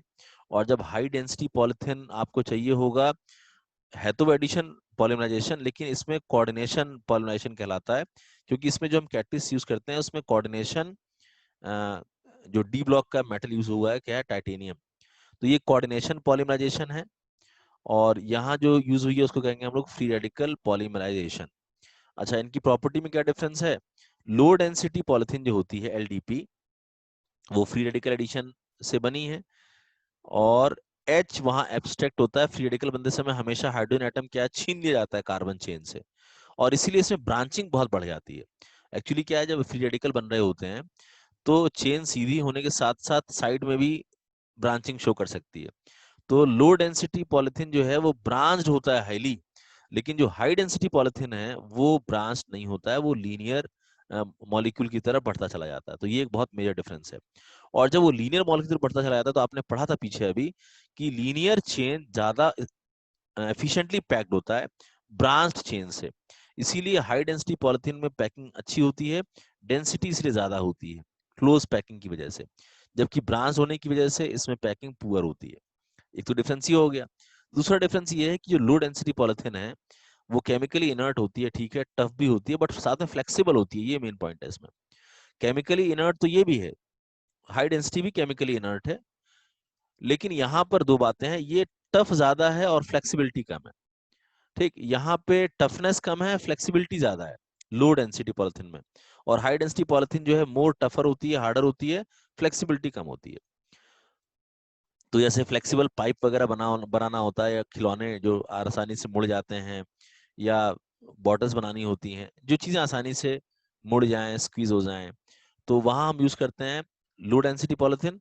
और जो हार्ड चीजें बनानी होती हैं, जैसे बाल्टी बकेट बनाना है, डस्टबिन बनाना है, टफ बॉटल्स बनानी है, या मोटी मोटी पाइप्स बनानी है, तो वहां हम यूज करते हैं हाई डेंसिटी पॉलिथीन। तो ये आपको कुछ डिफरेंसेस हैं जो ऑब्जेक्टिव से पूछे जा सकते हैं। देखिए, इसके बाद हम डिस्कस करेंगे कंडेंसेशन पॉलीमराइजेशन। इसको हम लोग स्टेप ग्रोथ पॉलीमराइजेशन भी कहते हैं। ये मैं डिस्कस कर भी चुका हूँ पीछे, अभी मैंने बताया था कि एडिशन पॉलीमर को हम लोग स्टेप चेन ग्रोथ कहते हैं, और कंडेंसेशन को हम लोग स्टेप ग्रोथ कहते हैं। शुरुआत में मैंने इसको डिस्कस कर दिया था। ठीक, इसमें आपको ये बस पता होना चाहिए, दो एग्जाम्पल डिस्कस कर दे रहा हूँ मैं फटाफट, कि जैसे मैंने ये लिया इथिलीन ग्लाइकॉल, CH2OH CH2OH, और ये हो गया टेरेप्थेलिक एसिड। अब इसमें क्या होगा कि CH2OH का ये H और COH का ये OH, ये लीव कट जाएगा H2O, और इसके बीच में जो बॉन्ड बनेगा वो एस्टर बॉन्ड बनेगा, एस्टर, COO। तो यहाँ पर मिसप्रिंट थोड़ा सा, यहाँ पे एक ऑक्सीजन भी है, तो COO ये जो बना, इसको हम लोग कहेंगे ईस्टर बॉन्ड। ये मैंने एग्जांपल दिया आपको पॉलीएस्टर का, पॉलीएस्टर। ये कंडेंसेशन आइसोमर है। यहाँ पॉइंट वही है कि अगर मैं n मॉलिक्यूल्स इथिलीन ग्लाइकॉल के ले लूं, और n मॉलिक्यूल्स में टेरेप्थेलिक एसिड के ले लूं, तो उसमें से 2n-1 molecule of H2O leave कर जाएगा बाहर, और ये बनाएगा जो पॉलीमर, उसको पॉलीएस्टर कहेंगे। खासकर इसका नाम है टेरिलीन और डेक्रॉन। ठीक है, फाइबर्स बनाने में इसको यूज करते हैं, टेरिलीन फाइबर्स और डेक्रॉन फाइबर्स उसे कहते हैं। ठीक, इसी तरीके से इसी तरीके से अगर आपने हेक्सामिथाइलिन डायमीन लिया है, NH2CH2 6 बार, फिर NH2, हेक्सामिथाइलिन डायमीन, और ये सिबेसिक एसिड है। इसमें 10 कार्बन है, पहला और आखिरी कार्बन COH है, और बीच में CH2 8 ग्रुप है इसमें लगे हुए हैं। तो ये सिबेसिक एसिड है। इसमें भी अगर आप देखोगे तो COH का OH चला जाएगा, NH2 का H चला जाएगा, दोनों को जोड़ दो तो इसमें एमाइड लिंक के जाएगी। अगर मैं बनाऊं तो इसमें ऐसे बनाऊंगा कि देखो, ये पहला वाला जो NH2 है ना, उसका H हटा दो आप, NH, और उसका बॉन्ड फ्री कर दो, और फिर CH2 उसमें कितनी बार लगा हुआ है, 6 बार लगा हुआ है।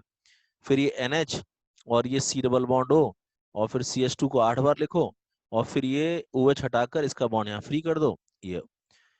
तो इसको हम लोग कहेंगे पॉलीएमाइड। बाकी आपने अब तक इतना पढ़ लिया है कि आप बता सको कि ये दोनों जो आपने पॉलीमर पढ़े, पॉलीएस्टर, पॉलीएमाइड, ये दोनों के दोनों को पॉलीमर हैं, क्योंकि दोनों यूनिट से बने हुए हैं, को पॉलीमर हैं। ये कंडेंसेशन पॉलीमर्स हैं, ये स्टेप ग्रोथ पॉलीमर्स हैं। ये सब पहचान में आना चाहिए, उसकी क्लासिफिकेशन पहचान में आनी चाहिए। और साथ में ये जो टेरलिन या डेक्रोन आपने पढ़ा था, ये पॉलीएस्टर है। इसे हम लोग कहते हैं, जो नीचे मैं बता रहा हूं, इसे कहते हैं नाइलॉन 610। बोलोगे सर 610 क्यों? क्योंकि हेक्सामिथाइलिन डायमीन में 6 कार्बन है, और सिबेसिक एसिड में 10 कार्बन है, तो इसको नाइलॉन 610 कहते हैं। ये एक तरह का पॉलीएमाइड है। एक तरह क्या है, पॉलीएमाइड, नायलॉन 610। और एग्जांपल दे रहा हूं मैं, देखो पॉलीएमाइड्स में मैं और एग्जांपल दे रहा हूं, जैसे नायलॉन 66, बोलोगे इसमें क्या, तो हेक्सामिथाइलिन डायमीन 6 कार्बन वाला और 6 कार्बन वाला एडिपिक एसिड यूज करते हैं। तो यहाँ मैंने क्या क्या यूज किया है, एडिपिक एसिड और हेक्सामिथाइलिन डायमीन, उसके बीच में COH का OH और NH2 का एक H चला जाएगा और आपस में बॉन्डिंग हो जाती है, एमाइड बॉन्ड बन जाता है, ये NHCO बॉन्ड। और नायलॉन 66 में 6 का क्या इंपॉर्टेंस आपको पता चल गया है। नायलॉन 66 पॉलीएमाइड एक तरह का कंडेंसेशन पॉलीमर है, कोपॉलीमर है, यह सब आपको समझ में आना चाहिए। ठीक है, नायलॉन 66 को हम लोग शीट्स या ब्रशेस या टेक्सटाइल इंडस्ट्री में यूज करते हैं, नायलॉन के कपड़े ही बनते हैं। ठीक, नायलॉन 6 थोड़ा सा ध्यान देने वाली बात है, नायलॉन 6 में केवल एक ही है, इसका मतलब ये होमोपॉलीमर है। नायलॉन 66 क्या है, कोपॉलीमर। नायलॉन 66 है कोपॉलीमर, क्योंकि इसमें 2 यूनिट्स हैं और नायलॉन 6 में केवल एक ही यूनिट होती है, तो इसको कहते हैं हम लोग होमोपॉलीमर। होमोपॉलीमर यानी अब आपको ये समझ में आ जाना चाहिए कि कंडेंसेशन भी 2 तरह का है, कंडेंसेशन में भी 2 तरह का है। अब जैसे नायलॉन 6 और नायलॉन 610 ये दोनों कोपॉलीमर हैं, लेकिन नायलॉन 6 कंडेंसेशन पॉलीमर तो है लेकिन होमोपॉलीमर है, ये समझ में आपको आना चाहिए। ये बनता है कैप्रोलैक्टम से, ये स्ट्रक्चर है कैप्रोलैक्टम का, एक पूरा साइकिल का स्ट्रक्चर है। इसमें कितने कार्बन है, तो 1 2 3 4 5 6 कार्बन और एक NH ग्रुप है, कैप्रोलैक्टम कहलाता है ये। जब इसे आप हाइड्रोलाइज करते हो, तोड़ते हो, तो ये बॉन्ड यहाँ से टूटता है, CO NH के बीच का बॉन्ड टूट जाता है और ये NH का एक बॉन्ड फ्री हो जाता है फर्दर बॉन्डिंग के लिए इधर ये, और CO का बॉन्ड फ्री हो जाता है। इस तरीके से इसके बहुत से मॉलिक्यूल आपस में जुड़ते चले जाते हैं और ये जो बनता है इसको नायलॉन 6 कहते हैं। 6 इसलिए कह रहे हैं क्योंकि कैप्रोलैक्टम जो यूनिट आपने यूज की है उसमें कितने कार्बन है, 6 कार्बन है, इसीलिए उसको नायलॉन 6 कह रहे हैं।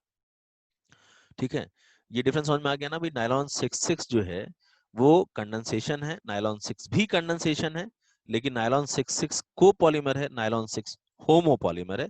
दोनों के दोनों पॉलीएमाइड कैटेगरी में ही है, क्योंकि उसमें दोनों में वो एमाइड बॉन्ड बनेगा।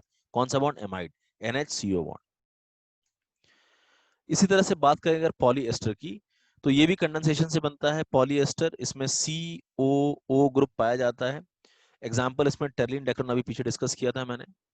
ठीक, और अगर देखें तो इथिलीन ग्लाइकॉल यानी CH2CH2OH, मैं इसको अलग से भी ऐसे बना के दिखा देता हूँ, CH2OH इसे कहते हैं इथिलीन ग्लाइकॉल। और थैलिक एसिड, जब बेंजीन पे दोनों ऑर्थो पोजीशन पे COH ग्रुप लगाओ, ऑर्थो पोजीशन पे अगल बगल वाले ग्रुप पे, तो यहाँ होना क्या है कि एक का आप OH हटा दो COH का, और जो ग्लाइकॉल है उसका एक H हटा दो और दोनों को जोड़ दो, और यही काम आप अगले के साथ कर दो। यानी कि ये जो आपने थैलिक एसिड यूज किया था उसका COH का एक OH हटाकर यहाँ दिखा दो कि भाई वो फर्दर बॉन्डिंग कर रहा है, और एक COH का एक OH हटाकर इथिलीन ग्लाइकॉल के O का H हटाकर इसको जोड़ दो, तो ये बन गया एस्टर लिंकेज। और इथिलीन का जो दूसरा वाला OH है उसका H हटा के उसको दिखा दो कि भाई फर्दर बॉन्डिंग कर रहा है। तो इसमें 2 यूनिट्स हैं एक्चुअली, ये वाली जो यूनिट आई है वो किससे आई है, इथिलीन ग्लाइकॉल से आई है, जो मैं सर्कल कर रहा हूँ फिलहाल, और जो सेकंड सर्कल बना रहा हूँ ये किससे आई है, तो बोलोगे ये आई है थैलिक एसिड से। तो ये पॉलीएस्टर कहलाता है। अब देखो ध्यान क्या देना, ये कौन सा है, पॉलीएस्टर है। अच्छा दूसरा, ये कंडेंसेशन आइसोमर है ना, कंडेंसेशन आइसोमर, क्योंकि इसमें से H2 निकल रहा है ना।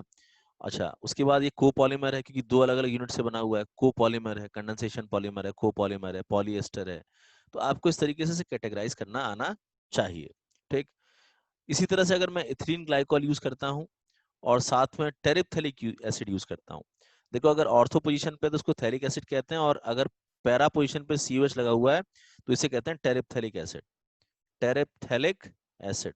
तो अगर टेरिप्थेलिक एसिड और इथिलीन ग्लाइकॉल में आपने इसको कंडेंस किया, तो कंडेंसेशन तो वैसे ही होना है, COH का OH चला जाएगा, OH का H चला जाएगा और कंडेंस होकर एस्टर बॉन्ड बना लेगा।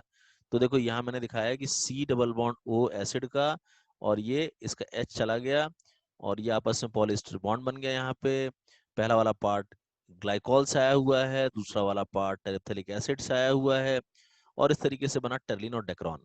और जो पहला वाला बना था ना थैलिक एसिड से, उसे हम लोग ग्लिप्टल कहते हैं, ग्लिप्टल जो ऑर्थो से बना था, और जो पैरा वाले से बना है उसे कहते हैं टेरलिन डेक्रोन।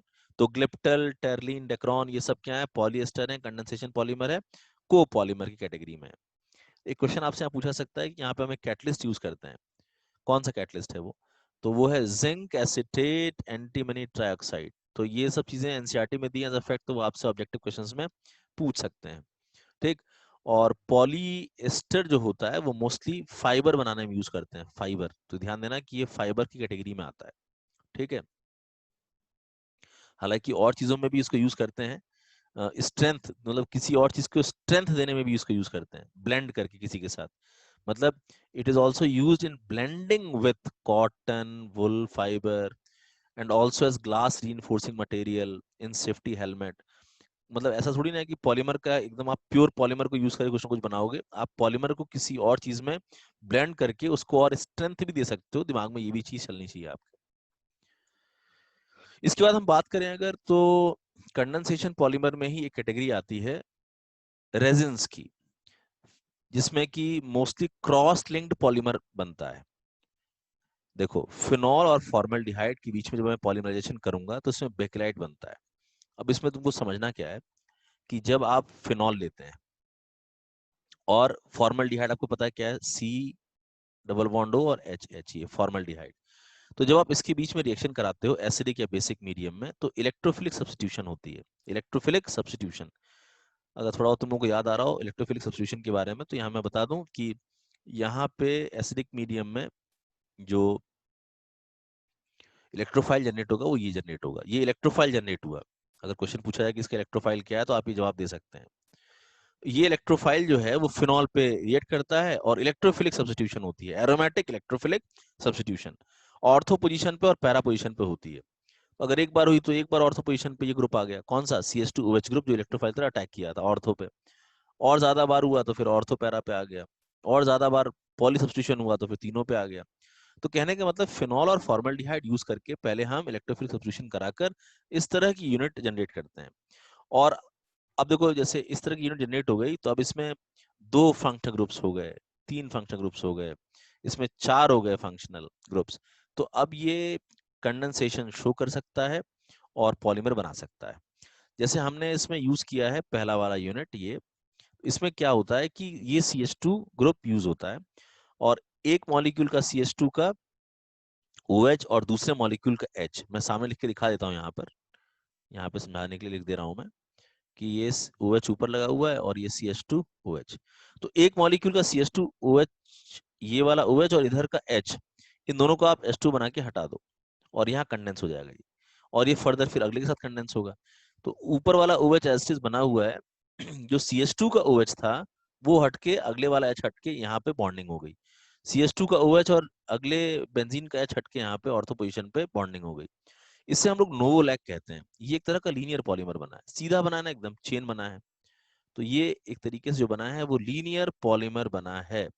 तो शुरुआत में जब फिनॉल और फॉर्मल्डिहाइड से पॉलीमर बनता है वो नोवोलैक कहलाता है, जो लीनियर पॉलीमर होता है।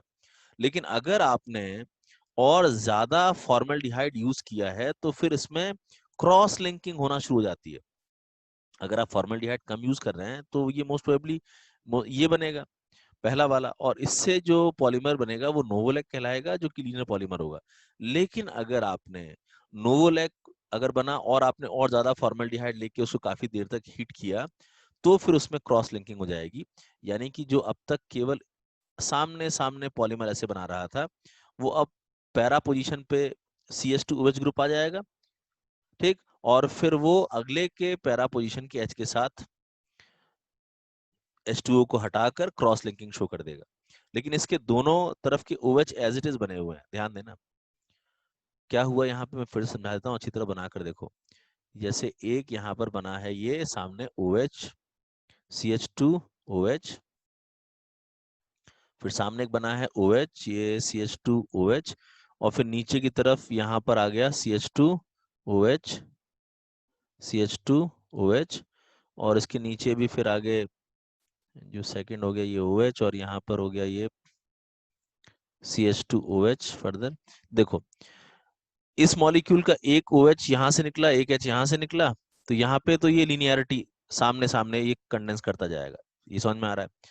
और जो नीचे वाला OH है ना, वो इस वाले H के साथ रिमूव होके ये सामने कंडेंसेशन दे देगा, ये क्रॉस लिंकिंग हो गई।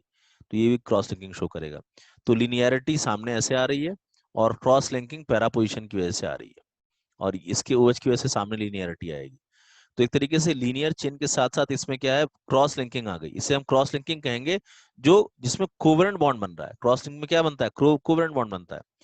तो ये जो बेकलाइट, इसको हम बेकलाइट कहते हैं, बेकलाइट क्रॉस लिंक पॉलीमर कहलाएगा, क्रॉस लिंक्ड पॉलीमर। तो मुझे उम्मीद आपको समझ में आया होगा कि फिनॉल और फॉर्मेल्डिहाइड से नोवोलैक बना, वो लीनियर पॉलीमर है, बेकलाइट बना, वो क्रॉस लिंक पॉलीमर है। क्रॉस लिंकिंग के लिए आपको फॉर्मेल्डिहाइड जो ज्यादा यूज करना पड़ेगा, ठीक। और बेकेलाइट जो होता है उसको हम लोग फोनोग्राफ रिकॉर्ड, इलेक्ट्रिकल स्विच, या जो बर्तन के हैंडल्स होते हैं उसमें जो यूज करते हैं, वो ये सब बेकलाइट यूज करते हैं। और जब घरों में स्विच वगैरह होते हैं वो भी बेकलाइट के बने होते हैं। अब तो खैर और एडवांस पॉलीमर भी हैं, जरूरी नहीं कि सबके घर में बेकलाइट का ही बनाओ, बहुत तरह के पॉलीमर यूज होते हैं। मेलामाइन फॉर्मेल्डिहाइड पॉलीमर भी इसी कैटेगरी का एग्जाम्पल है, बेकलाइट कैटेगरी का ही है। उसमें देखो क्या होता है, हम मेलामाइन यूज करते हैं, इसको कहते हैं मेलामाइन। फॉर्मेल्डिहाइड के साथ ये पहले कंडेंस करता है। इसमें होता क्या है कि NH2 ग्रुप का लोन पेयर, NH2 ग्रुप है ना, इसका लोन पेयर है। और तुम्हें पता है फॉर्मेल्डिहाइड में C double bond O group जो है उसमें ऑक्सीजन ज्यादा इलेक्ट्रोनेगेटिव होता है, पाई को अपनी तरफ खींचता है, और कार्बन पे डेफिशिएंसी आती है, ये लोन पे जाके शेयर कर देता है, और बाद में अपना एक H छोड़ देता है, तो वो HO के पास आ जाता है। तो अल्टीमेटली ये समझ लो कि ये एक न्यूक्लियोफाइल की तरह, NH2 एक इलेक्ट्रॉन देने वाले की तरह इस पे अटैक किया और जाके जुड़ गया। ये न्यूक्लियोफिलिक एडिशन हो गई यहाँ पे। आपको छोटी छोटी जो केमिस्ट्री को, ऑर्गेनिक के जो रिएक्शंस हैं वो समझ में आपको आने चाहिए। इससे पहले वाले में इलेक्ट्रोफिलिक सब्स्टिट्यूशन हुई थी, यहाँ पे न्यूक्लियोफिलिक एडिशन हो रही है। तो यहाँ पे न्यूक्लियोफिलिक एडिशन से पहले ये बना, इसे हम लोग कहते हैं रेजन इंटरमीडिएट। जो अभी मेन बनने वाला है रेजन पॉलीमर बनने वाला है, ये उसका इंटरमीडिएट कहलाता है, जो कि न्यूक्लियोफिलिक एडिशन से बना है, फॉर्मेल्डिहाइड और मेलामाइन से। अब इसमें क्या होती है, इसमें पॉलीमराइजेशन होती है, और ये सामने जो OH है अगर ये यूज हो रहा है अगले के साथ, तो ये लीनियरिटी देता है, यानी कि लीनियर चेन बनाता है। और जो नीचे वाला NH2 है वो अगले के साथ यूज होगा, तो ये क्रॉस लिंकिंग के लिए जिम्मेदार होता है। तो सुनो हुआ क्या है, कि इसका OH हटा देना है, CH2 का OH हटा देना है, दिखा देना है कि सामने जुड़ रहा है ना, अगले वाले NH के साथ। और इसका वाला NH दिखा देना है कि ये जुड़ रहा है अगले वाले OH को रिमूव करके CH2 के साथ। तो इस तरीके से मैंने केवल एक यूनिट को आपको शो किया है, ये दिखाने के लिए कि इसका OH हटाया, ये आगे जुड़ रहा है, इसका NH2 का H हटाया, ये आगे जुड़ रहा है, और नीचे वाला जो NH2 है उसका H हटा के मैंने देखा, बताया कि नीचे क्रॉस लिंकिंग शो कर रहा है। तो ये जो मेलामाइन पॉलीमर बना, ये भी कैसा पॉलीमर है बोलोगे, ये भी क्रॉस लिंक्ड पॉलीमर है, ये भी क्रॉस लिंक पॉलीमर है, और कंडेंसेशन की कैटेगरी का ही है, ठीक है ना। देखो अब यहाँ पे तुम्हारे दिमाग में एक बात आनी चाहिए, तुमने जो कंडेंसेशन पढ़ा, कंडेंसेशन में तुम लोगों ने पॉलीएमाइड पढ़ा, पॉलीएमाइड कैसा था, लीनियर। पॉलिएस्टर पढ़ा, पॉलिएस्टर कैसा था, लीनियर। नोवोलैक भी लीनियर। लेकिन बेकेलाइट जो पढ़ रहे हो वो क्रॉस लिंक्ड है, और मेलामाइन जो मेलामाइन पॉलीमर है ये भी क्रॉस लिंक्ड पॉलीमर है। और इसको हम लोग यूज करते हैं अनब्रेकेबल क्रॉकरी में, यानी बर्तन होता है ना जो टूटते नहीं है, गिरा देने पर भी लगता है कि प्लास्टिक का बना हुआ है, या ग्लास टाइप ऐसा लगता है कि टूट जाएगा नीचे गिराने पे, लेकिन टूटता नहीं है। तो अनब्रेकेबल क्रॉकरी बनाने में इसको यूज करते हैं। अब मैं आपसे क्वेश्चन पूछ रहा हूँ, मैंने सामने का आपको स्ट्रक्चर दिया है, उस स्ट्रक्चर को देख के मुझे बताओ कि वो किस तरह का पॉलीमर है, किससे बना हुआ है। आपको यहाँ NHCO NH कुछ नजर आ रहा है, ये बोलोगे सर ये यूरिया जैसा लग रहा है। NH2CO NH2 यूरिया होता है। उसको छोड़ दो तो यहाँ पर कुछ है CH2, तो ये जो है एक्चुअली फॉर्मल्डिहाइड से आया होगा। तो अब सुनो ध्यान से, ये यूरिया फॉर्मल्डिहाइड से बना हुआ है। इसमें भी पहला क्या होता है कि ये NH2 अपना लोन पेयर शेयर करता है इसको, और एडिशन शो करता है पहले। तो NH2CONH और ये CH2OH ये बना पहले, ये इंटरमीडिएट हो गया उस रेजिन का, मेन पॉलीमर का। तो यूरिया और फॉर्मल्डिहाइड से पहले ये बना। अब ये पॉलीमराइज किया, तो इसमें मैंने क्या किया है, इसका OH हटाकर और NH2 का H हटाकर, बस इतना कर दिया है कि NH2 का H हटाकर सामने दिखा दिया कि ये आगे बॉन्ड बनाएगा, और और CH2 का OH हटाकर दिखा दिया कि सामने बॉन्ड बनाएगा। तो इस तरीके से बहुत से मॉलिक्यूल आमने सामने आते चले जाएंगे, जुड़ते चले जाएंगे। CH2 जो है अगले वाले NH के साथ जुड़ेगा, और इसका वाला जो NH है वो अगले वाले CH2 के साथ जुड़ेगा। तो ये तो क्लियर हो गया कि हाँ ये भी एक तरह का कंडेंसेशन पॉलीमर है, क्लियर हो गया। दो अलग अलग यूनिट से बना है, यूरिया और फॉर्मल्डिहाइड से, तो कोपॉलीमर है, क्लियर हो गया। अच्छा, ये थर्मोसेटिंग नेचर के होते हैं।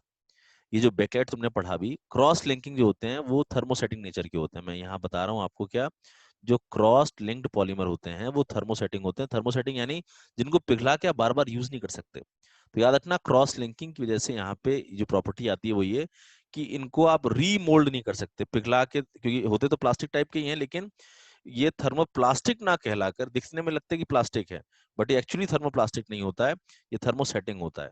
थर्मोसेटिंग यानी गर्म करने पर ये खराब हो जाएगा और इसको दोबारा आप यूज नहीं कर पाओगे। ठीक, और इसको हम लोग यूरिया फॉर्मल्डिहाइड रेजिन कहते हैं। अब कुछ क्वेश्चंस कर लेते हैं। Right the name of monomer of the following polymer. मैंने वही कहा ना कि देखो, यहाँ जो क्वेश्चंस आते हैं उसमें क्या है, आपको स्ट्रक्चर दे देगा, कहेगा मोनोमर पहचानो, मोनोमर दे कहेगा स्ट्रक्चर पहचानो। चलो पहचान के बताओ, पहला वाला बोलो कि बहुत सीधा दिखाई दे रहा है, CH2 6 बार है, NH2 दोनों तरफ है, यानी ये हो गया हेक्सामिथाइलिन डायमाइड। और उसके बाद CH2 यहाँ 4 बार है और 2 COH नजर आ रहे हैं, एडिपिक एसिड, एडिपिक एसिड। तो बोलोगे सर ये तो हम पहचान गए, ये तो पॉलीएमाइड है जिसमें नाइलॉन, जिसको हम कहेंगे नाइलॉन 6 6, ये तो नाइलॉन 6 6 है। ठीक है, अब ये अगर तुमको ध्यान आ रहा है तो यहाँ पे CH2 5 बार है, फिर कार्बन है, फिर NH है। बोलोगे बनेगा तो यहाँ भी एमाइड लिंकेज, अब ये जो NH है अगले के साथ CO के साथ जुड़ जाएगा, और जो यहाँ CO है वो अगले NH के साथ जुड़ जाएगा, NH के साथ। तो पॉलीएमाइड तो है, लेकिन इसमें क्या दो हमको नजर नहीं आ रहे हैं, जो इसकी यूनिट्स हैं। याद करो ये कैप्रोलैक्टम से बना हुआ नायलॉन 6 है। ज्यादा मत पढ़ो, कि जितने तुम्हारे एनसीईआरटी के एग्जांपल से वो ठीक से पढ़ लो, बार बार रिवाइज कर लो तो अच्छा हो जाएगा। तो नायलॉन 6 आपको पता है कि कंडेंसेशन पॉलीमर है, कोपॉलीमर है। ठीक, लेकिन नायलॉन 6 भी कंडेंसेशन पॉलीमर है, पॉलीएमाइड है, लेकिन ये होमोपॉलीमर है, ध्यान देना। डिफरेंस छोटे छोटे पूछे जाते हैं। टेफ्लॉन याद आ गया आपको देखते ही, Teflon, CF2 double bond CF2 Teflon, ये एडिशन पॉलीमर है, ये होमोपॉलीमर है, ये फ्री रेडिकल एडिशन पॉलीमर है। ये सारी बातें आप कह सकते हैं टेफ्लॉन के बारे में। और फिर classify as addition condensation polymer पहचानने को आता है। टेरलिन पॉलिएस्टर है, कंडेंसेशन पॉलीमर है। Bakelite cross linked condensation polymer है, अभी पढ़े। PVC एडिशन पॉलीमर है, free radical addition polymer. Polythene भी वही है, फ्री रेडिकल एडिशन पॉलीमर। आपको पहचान होनी चाहिए कौन कंडेंसेशन पॉलीमर है और कौन एडिशन पॉलीमर्स हैं। ठीक, अब हम बात करते हैं, ये इंपॉर्टेंट पॉइंट है, classification based on molecular force. ये हम चौथा क्लासिफिकेशन पढ़ रहे हैं कि मॉलिक्यूलर फोर्सेस कौन कौन से वहां पे इन्वॉल्व हैं। चार तरह के पॉलीमर होते हैं इस तरीके से, इलास्टोमर, फाइबर, थर्मोसेटिंग, थर्मोप्लास्टिक। तो हम डिस्कस करेंगे। देखो इलास्टोमर के बारे में सुनो क्या होता है। इलास्टोमर पहली बार तो रबर की तरह दिखता है, सॉलिड है, इलास्टिक की प्रॉपर्टी होती है इसमें, ये समझ में आना चाहिए। तो ऐसे इसको याद करो कि जो नियोप्रिन आपने पढ़ा था, सिंथेटिक रबर, वो एक तरह का इलास्टोमर होता है। तो इलास्टोमर यानी जो रबर है, मोस्टली जो नेचुरल रबर या उसके तरह जो दिखने वाली चीजें हैं वो इलास्टोमर में आती हैं। ठीक, तो नेचुरल रबर, सिस पॉलीआइसोप्रेन, ट्रांस पॉलीआइसोप्रेन, नियोप्रेन, ये सब इलास्टोमर कैटेगरी में इलास्टिक होती हैं। और आगे बात करें तो इसमें क्या होता है कि जो पॉलीमरिक चेन होती है उसमें जो फोर्स ऑफ अट्रैक्शन होता है वो बहुत ही वीक होता है। चेन है, चेन के बीच में जो फोर्स ऑफ अट्रैक्शन है, मैंने क्या बोला, वीक फोर्स ऑफ अट्रैक्शन है, ये एक इंपॉर्टेंट पॉइंट है इसका। ठीक, और इसीलिए ये आसानी से, वीक फोर्स होने की वजह से आसानी से स्ट्रेच शो करता है, इसीलिए आसानी से स्ट्रेच होता है। अगर वो बहुत ही स्ट्रांग फोर्सेस होते चेन के बीच में तो वो रिजिड होता, टफ होता, वो स्ट्रेचिंग कहाँ शो कर पाता। अच्छा, दूसरी बात कि हम अगर इसकी स्ट्रेचिंग कैपेबिलिटी को कम करके टफनेस बढ़ाना चाहते हैं तो फिर हम उसमें क्रॉस लिंक इंट्रोड्यूस करते हैं चेन्स में। तो उसकी वजह से क्या होता है, थोड़ी सी उसकी टफनेस बढ़ जाती है। ठीक, अगर आप बहुत ज्यादा क्रॉस लिंकिंग ले आओगे तो फिर तो बहुत ज्यादा हार्ड हो जाएगा। उसको आपने पढ़ा किसमें, वल्कनाइजेशन ऑफ रबर में। बाकी इलास्टोमर में ये सारे रबर लाइक जो सब्सटेंस हैं, Buna S, Buna N, neoprene, poly isoprene, ये सभी रबर लाइक सब्सटेंस इलास्टोमर्स होते हैं और वीक फोर्सेस वाले होते हैं।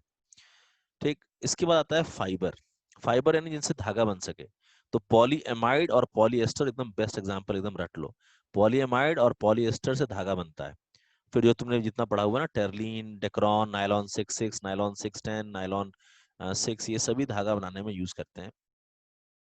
थ्रेड फॉर्मिंग होते हैं, सॉलिड होते हैं, और इनकी टेंसाइल स्ट्रेंथ भी ज़्यादा होती है। और इसके बाद फिर इंटरमॉलिक्यूलर फोर्सेस इसमें स्ट्रांग होते हैं, हाइड्रोजन बॉन्डिंग होती है इसमें, ठीक। और हाइड्रोजन बॉन्डिंग या फिर डाइपोल डाइपोल इंटरेक्शन, आपको पता है कि हाइड्रोजन बॉन्डिंग एक तरह का डाइपोल डाइपोल इंटरेक्शन ही होता है। हाइड्रोजन बॉन्डिंग या फिर डाइपोल डाइपोल इंटरेक्शन यहाँ पे पाई जाती है चेन्स के बीच में, याद रखना, ठीक, फाइबर्स में। और इसी तरह से थर्मोप्लास्टिक की बात करें तो ये प्लास्टिक की तरह दिखाई देते हैं। तो ये तुमने पॉलीथीन, पॉलीस्टायरन, पीवीसी, इस टाइप का जो एडिशन पॉलीमर पढ़ा हुआ है ना, ये सब थर्मोप्लास्टिक में आता है। थर्मोप्लास्टिक, अब तुम समझ सकते हो प्लास्टिक बोलते ही कि भाई उसके कैसे फीचर्स होंगे, ठीक। अगर हम बात करें इनके इंटरमॉलिक्यूलर फोर्स की, तो सबसे ज्यादा स्ट्रांग फोर्स फाइबर्स में है, उसके बाद थर्मोप्लास्टिक में है, और इलास्टोमर में सबसे कम होती है।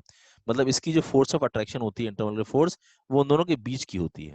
याद रखना, थर्मोप्लास्टिक की फोर्स ऑफ अट्रैक्शन फाइबर से कम, इलास्टोमर से ज्यादा होती है, ये ध्यान रखना है। तो अब दिमाग में एक पिक्चर बनाओ कि जो एडिशन पॉलीमर आपने पढ़े थे ना, polythene, polypropylene, polystyrene, polybutadiene, polyvinyl chloride, ये सभी थर्मोप्लास्टिक कैटेगरी में आते हैं। और जो तुम लोगों ने कंडेंसेशन पढ़े थे, कंडेंसेशन में दो टाइप के थे, एक तो पॉलीएमाइड और पॉलीएस्टर। वो दोनों हो गए कौन से, फाइबर। और बाकी तुमने अभी जो पढ़ा था ना, लेटेस्ट बेकेलाइट पढ़ा, और मेलामाइन, फॉर्मल्डिहाइड, रेजिन पढ़ा, वो सब थर्मोसेटिंग में आते हैं, क्रॉस लिंक्ड वाले। तो जो क्रॉस लिंक्ड वाले होते हैं, क्रॉस लिंक्ड वाले, वो सब थर्मोसेटिंग में आते हैं। और इन थर्मोप्लास्टिक और थर्मोसेटिंग का जो मेन इंपॉर्टेंट जो डिफरेंस है वो ये है कि थर्मोप्लास्टिक को आप जब गर्म करेंगे तो सॉफ्ट हो जाता है, ठंडा करने पे हार्ड हो जाता है, और उसको आप रीमोल्ड कर सकते हैं, बार बार पिघला के नए नए शेप में उसको यूज कर सकते हैं थर्मोप्लास्टिक को। थर्मोसेटिंग में ये प्रॉपर्टी नहीं है, इसमें आप ऐसा काम नहीं कर सकते हो। बेकेलाइट, यूरिया फॉर्मल्डिहाइड रेजिन, और मेलमैक, मेलमैक और मेलामाइन फॉर्मल्डिहाइड रेजिन, ये सब किस में आते हैं, थर्मो सेटिंग कैटेगरी में आते हैं। चार हो गए, रट गए एकदम। कौन कौन से, इलास्टोमर, फाइबर, थर्मोप्लास्टिक और थर्मो सेटिंग। यहाँ कुछ क्वेश्चंस ऐसे आते हैं, increasing order of intermolecular force पूछा जाता है। तो देखो ध्यान से, इसी को रटना है मेन आपको, फाइबर, थर्मोप्लास्टिक और इलास्टोमर। नायलॉन 66 क्या होता है, बोलोगे फाइबर, ठीक है, वेरी गुड। नायलॉन, पॉलिथीन क्या है, बोलोगे थर्मोप्लास्टिक। और ब्यूना एस क्या है, बोलोगे इलास्टोमर। पहचान गए तुरंत, इंटरमोलिक्यूलर फोर्स पहचान गए। नायलॉन 6 क्या है, बोलोगे फाइबर है, पॉलीएमाइड फाइबर है। पीवीसी क्या है, पीवीसी क्या है, थर्मोप्लास्टिक है, पॉलीविनाइल क्लोराइड थर्मोप्लास्टिक है। नियोप्रिन रबर है ना, रबर है, तो इसका मतलब क्या, इलास्टोमर है, पीछे आएगा ना फोर्स। नायलॉन 66 क्या है, नायलॉन 610 क्या है, पॉलिएस्टर क्या है, ये सब बोलोगे ये फाइबर्स हैं। अब एक बात याद ध्यान नहीं है कि फाइबर्स में पॉलीएमाइड भी है, पॉलीएस्टर भी है। पॉलीएमाइड में फोर्स ज्यादा होती है, इंटरमॉलिक्यूलर पॉलीएस्टर में कम होती है, तो ये भी एक इंपॉर्टेंट पॉइंट है। फाइबर्स के अंदर दो हैं, पॉलीएमाइड, पॉलीएस्टर। तो पॉलीएमाइड की फोर्स ज्यादा है, तो नायलॉन 66 की फोर्स ज्यादा है, इंटरमॉलिक्यूलर फोर्स। टेरलिन जो कि एक पॉलिएस्टर है, उसकी कम होगी। पैन, पॉली एक्राइलोनाइट्राइल, ये इस कैटेगरी में आएगा, थर्मो प्लास्टिक। हालांकि ये फाइबर भी बनाने में हेल्प करता है, तो ये थोड़ा सा कम फोर्स होगी इसकी। और ब्यूना एस तो आपको पता है, ब्यूना एन, ब्यूना एस, ये सब इलास्टोमर है, वो तो और पीछे आएंगे। Elastomer rubber like substance, elastomers होते हैं, उनकी फोर्स कम होती है। और सुनो, ये एक इंपॉर्टेंट मैं आपको फैक्ट बता रहा हूँ कि नायलॉन 6 और पैन, ये तीनों ऐसे हैं जो कि फाइबर्स की कैटेगरी में भी आते हैं और थर्मोप्लास्टिक बिहेवियर भी शो करते हैं। ये एक इंपॉर्टेंट पॉइंट मैंने आपको डिस्कस किया कि नायलॉन 6 और नायलॉन 66 आपने पढ़ा, ये सब फाइबर्स थे, है ना। और पेन थर्मोप्लास्टिक है, लेकिन एक्चुअली इन तीनों का बिहेवियर फाइबर्स की तरह भी है। ये लोग ये सब धागा बनाने में भी इसको यूज करते हैं, और थर्मोप्लास्टिक बिहेवियर भी शो करते हैं, मतलब उसको रीमोल्ड वाली जो कैटेगरी है कि गर्म कर देने पे ये सॉफ्ट हो जाते हैं, वो भी शो करते हैं प्रॉपर्टी। फिर आपको यहाँ मॉलिक्यूलर मास के बारे में कुछ स्टेटमेंट्स पता होने चाहिए। 4 स्टेटमेंट देखिए, आपसे पूछे कौन सा गलत कौन सा सही स्टेटमेंट है। तो देखो, जो मॉलिक्यूलर मास होता है, पहली बात तो याद रखो कि पॉलीमर, जैसे अगर आप कोई भी पॉलीमर पढ़ रहे हो ना, तो पॉलीमर का जो आपने सैंपल लिया है, क्या उसमें जितने मॉलिक्यूल होंगे, क्या सबकी लेंथ एक जैसी होगी, नहीं। पॉलीमर में लेंथ उसमें वेरी करता है। इसीलिए कभी भी जब तुम किसी पॉलीमर का जब मॉलिक्यूलर मास निकालोगे, तो वो हमेशा एवरेज करके निकाला जाता है। जैसे कोई मॉलिक्यूल जो आप डिस्कस करते हो ना, जैसे हमारा ग्लूकोज मॉलिक्यूल है, तो ग्लूकोज का तो एकदम फिक्स है ना, ग्लूकोज जितने मॉलिक्यूल्स होंगे सब C6H12O6 होंगे। लेकिन पॉलीमर मॉलिक्यूल फिक्स्ड लेंथ के नहीं होते हैं भाई। पॉलीमर मॉलिक्यूल एक ही सैंपल में polymer molecule different different length के हो सकते हैं। तो पॉलीमर का मोलर मास हमेशा एवरेज करके ही एक्सप्रेस किया जाता है, इसका ध्यान रखना है। ठीक है। तो growth of the polymer chain during their synthesis is dependent upon the availability of the monomer in the reaction mixture. इसीलिए the polymer sample contain chain of varying length, ये ध्यान देने वाली बात है। और इसीलिए molar mass is always expressed as an average. ठीक। एकदम आइडेंटिकल मॉलिक्यूल्स नहीं पाए जाते हैं पॉलीमर्स में। And the molecular mass of polymer can be determined by chemical and physical method. जैसे आपने सॉल्यूशन चैप्टर पढ़ा है, उसमें जो ऑस्मोटिक प्रेशर पढ़ा है, तो ऑस्मोटिक प्रेशर से हम पॉलीमर्स का अननोन जो मैक्रोमोलिक्यूल्स हैं उनका जो मोलर मास है उसको निकालने में उसको यूज करते हैं। ठीक। अब इंपॉर्टेंट आ रहा है इसमें पॉइंट, बायोडिग्रेडेबल पॉलीमर। आपको 3 पॉलीमर याद रखने हैं जो बायोडिग्रेडेबल नेचर के हैं।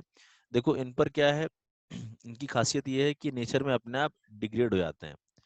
माइक्रोबियल एक्शन की वजह से ये नेचर में अपने आप डिग्रेड हो जाते हैं। इस तरह के आइसोमर्स को हम लोग कहते हैं बायोडिग्रेडेबल पॉलीमर। ठीक। बस आपको 3 पॉलीमर याद रखने हैं। कौन कौन से हैं? एक है poly beta hydroxy butyrate and beta hydroxy valerate. ये सीओ क्यों यूज किया गया? क्योंकि कोपॉलीमर है, दो अलग अलग है ना।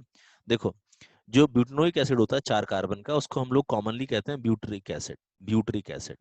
और अल्फा कार्बन उसके जस्ट बगल वाला, बीटा कार्बन उसके जस्ट बगल वाला, सीओएच के जस्ट बगल वाला अल्फा, उसके बगल वाला बीटा, इसे कहते हैं beta hydroxy butyric acid, common name. और आईयूपीएसी में उसको कहेंगे ब्यूटेनोइक एसिड। और 5 कार्बन का जो होता है उसे कहते हैं हम लोग वेलेरिक एसिड। पेंटेनोइक एसिड को कहते हैं वेलेरिक एसिड। उसमें भी हमने बीटा पोजीशन पे OH रखा हुआ है। तो ये दोनों के दोनों पता है क्या है? बीटा हाइड्रोक्सी वेलेरिक और बीटा हाइड्रोक्सी ब्यूटरिक एसिड। इसके बीच में जो कंडेंसेशन होगी वो आपको पता है कंडेंसेशन ही होगी, क्योंकि दो मॉलिक्यूल ऐड होंगे। जब दो मॉलिक्यूल कंडेंस करेंगे तो एक H2 उसमें से निकल जाएगा। और कौन सा बॉन्ड बनेगा? तो ईस्टर। अब सुनो, ठीक से सुनना, जैसे मैं कैसे बता रहा हूँ। ये ब्यूट्रिक एसिड का जो OH है ना, उसका H हटा दिया मैंने और O को यहाँ सामने दिखा दिया, इधर दिखा दिया, ये O फ्री कर दिया मैंने इसका बॉन्ड। और उसके बाद फिर C पर क्या लगा हुआ है? एक CH3, वो मैं नीचे दिखा दिया। और उसके बगल में फिर क्या है? CH2, ये दिखा दिया। और उसके बगल में COH है, तो उसका मैंने OH हटा दिया। तो ये वाला जो पार्ट है ये आ गया किससे? बीटा हाइड्रोक्सी ब्यूट्रिक एसिड से। और फिर इसका COH अगले के OH के साथ कंडेंस करेगा इधर, ये बनाएगा पॉलीएस्टर। ठीक है। तो ये मैंने इसका OH इसके साथ कंडेंस किया, तो इस वाले COH का OH और इस OH का H हट गया, H2 वहां से। और बाकी फिर आप देख सकते हो कि जिस कार्बन से ये O अटैच्ड है उस पर एक इथाइल ग्रुप दिखा सकते हो अलग से, दिखा दी नीचे की तरफ मैंने इथाइल ग्रुप। और उसके बाद क्या लगा हुआ है? तो CH2 COH। तो CH2 के बाद जो COH है उसका OH हटाकर दिखा दो कि वो फर्दर जुड़ रहा है। तो इसमें दो पार्ट आपको नजर आ रहे हैं। इसको हम लोग PHBV कहते हैं, poly hydroxy ब्यूट्रेट, poly hydroxy valerate. ये एक तरह कोपॉलीमर है। तो आपको समझ में आना चाहिए कि हाँ, ये कंडेंसेशन पॉलीमर है, ये कोपॉलीमर है। और इसके अगर n मॉलिक्यूल्स यूज होंगे, इसके n मॉलिक्यूल्स यूज होंगे, तो उसमें से 2n-1 H2 मॉलिक्यूल लीव कर जाएगा। ठीक। अच्छा, इसको हम लोग क्या है, दवाई की जो कोटिंग होती है ना, जो कैप्सूल्स वगैरह हैं, उस दवाई को पैकेज करने में यूज करते हैं PHBV को। और हमारी बॉडी में जाकर ये नेचुरली बैक्टीरियल डिग्रेडेशन की वजह से डिग्रेड भी हो जाता है। तो बायोडिग्रेडेबल पॉलीमर है। तो PHBV इंपॉर्टेंट एग्जांपल है।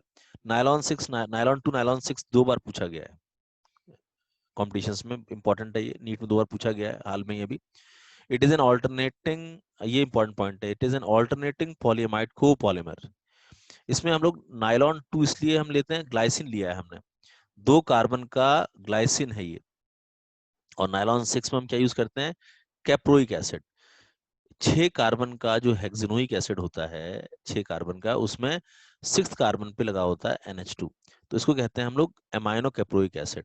6th carbon actually eta carbon होता है, ईटा। तो इसको हम लोग ईटा एमाइनो कैप्रोइक एसिड भी कहते हैं, एमाइनो कैप्रोइक एसिड। तो एमाइनो कैप्रोइक एसिड और ग्लाइसिन के बीच में जब बॉन्डिंग होगी तो ग्लाइसिन का OH और COH का OH और अमीनो कैप्रोइक एसिड का NH2 का H हटा के आप जोड़ दो तो उसमें इस तरह का एमाइड लिंकेज आ जाएगा। लेकिन इसको हम लोग ऑल्टरनेटिंग एमाइड पॉलीमाइड इसलिए कहते हैं क्योंकि ये दोनों अलग अलग मॉलिक्यूल्स हैं। एक बार जब इसका COH और इसका NH2 आया है तो अगली बार इसका COH और अगले का NH2 आ जाएगा, और दोनों डिफरेंट मॉलिक्यूल्स होने की वजह से यहाँ पे ये जो एमाइड है फिर वो अगला वाला दूसरा एमाइड हो जाएगा। बात समझ में आ रही है? पहला वाला जो एमाइड है उसका जो CO पार्ट है वो ग्लाइसिन से आया है और NH2 पार्ट किससे आया है? Caproic acid. लेकिन अगला वाला जो एमाइड होगा उसमें CO पार्ट किससे आया है? कैप्रोइक एसिड का। NH पार्ट किसका होगा? ग्लाइसिन का। तो CONH2 तो रिपीट हो रहा है, बट CONH2 में CO पार्ट NH पार्ट अपना बार बार नेचर बदल रहा है, इसीलिए उसे कहते हैं ऑल्टरनेटिंग पॉलीएमाइड। कोपॉलीमर है, किसका बना है ये पता होना चाहिए, ग्लाइसिन और कैप्रोइक एसिड का। इसका नेचर कैसा है? बायोडिग्रेडेबल है। और उसका स्ट्रक्चर, तो हाँ उसका स्ट्रक्चर आप देख लो कैसे लिखा गया, नायलॉन 6 नायलॉन, नायलॉन 2 नायलॉन 6, ठीक है। और एक एग्जांपल और मैं बता रहा हूँ, पॉलीग्लाइकोलिक एसिड और पॉलीलैक्टिक एसिड।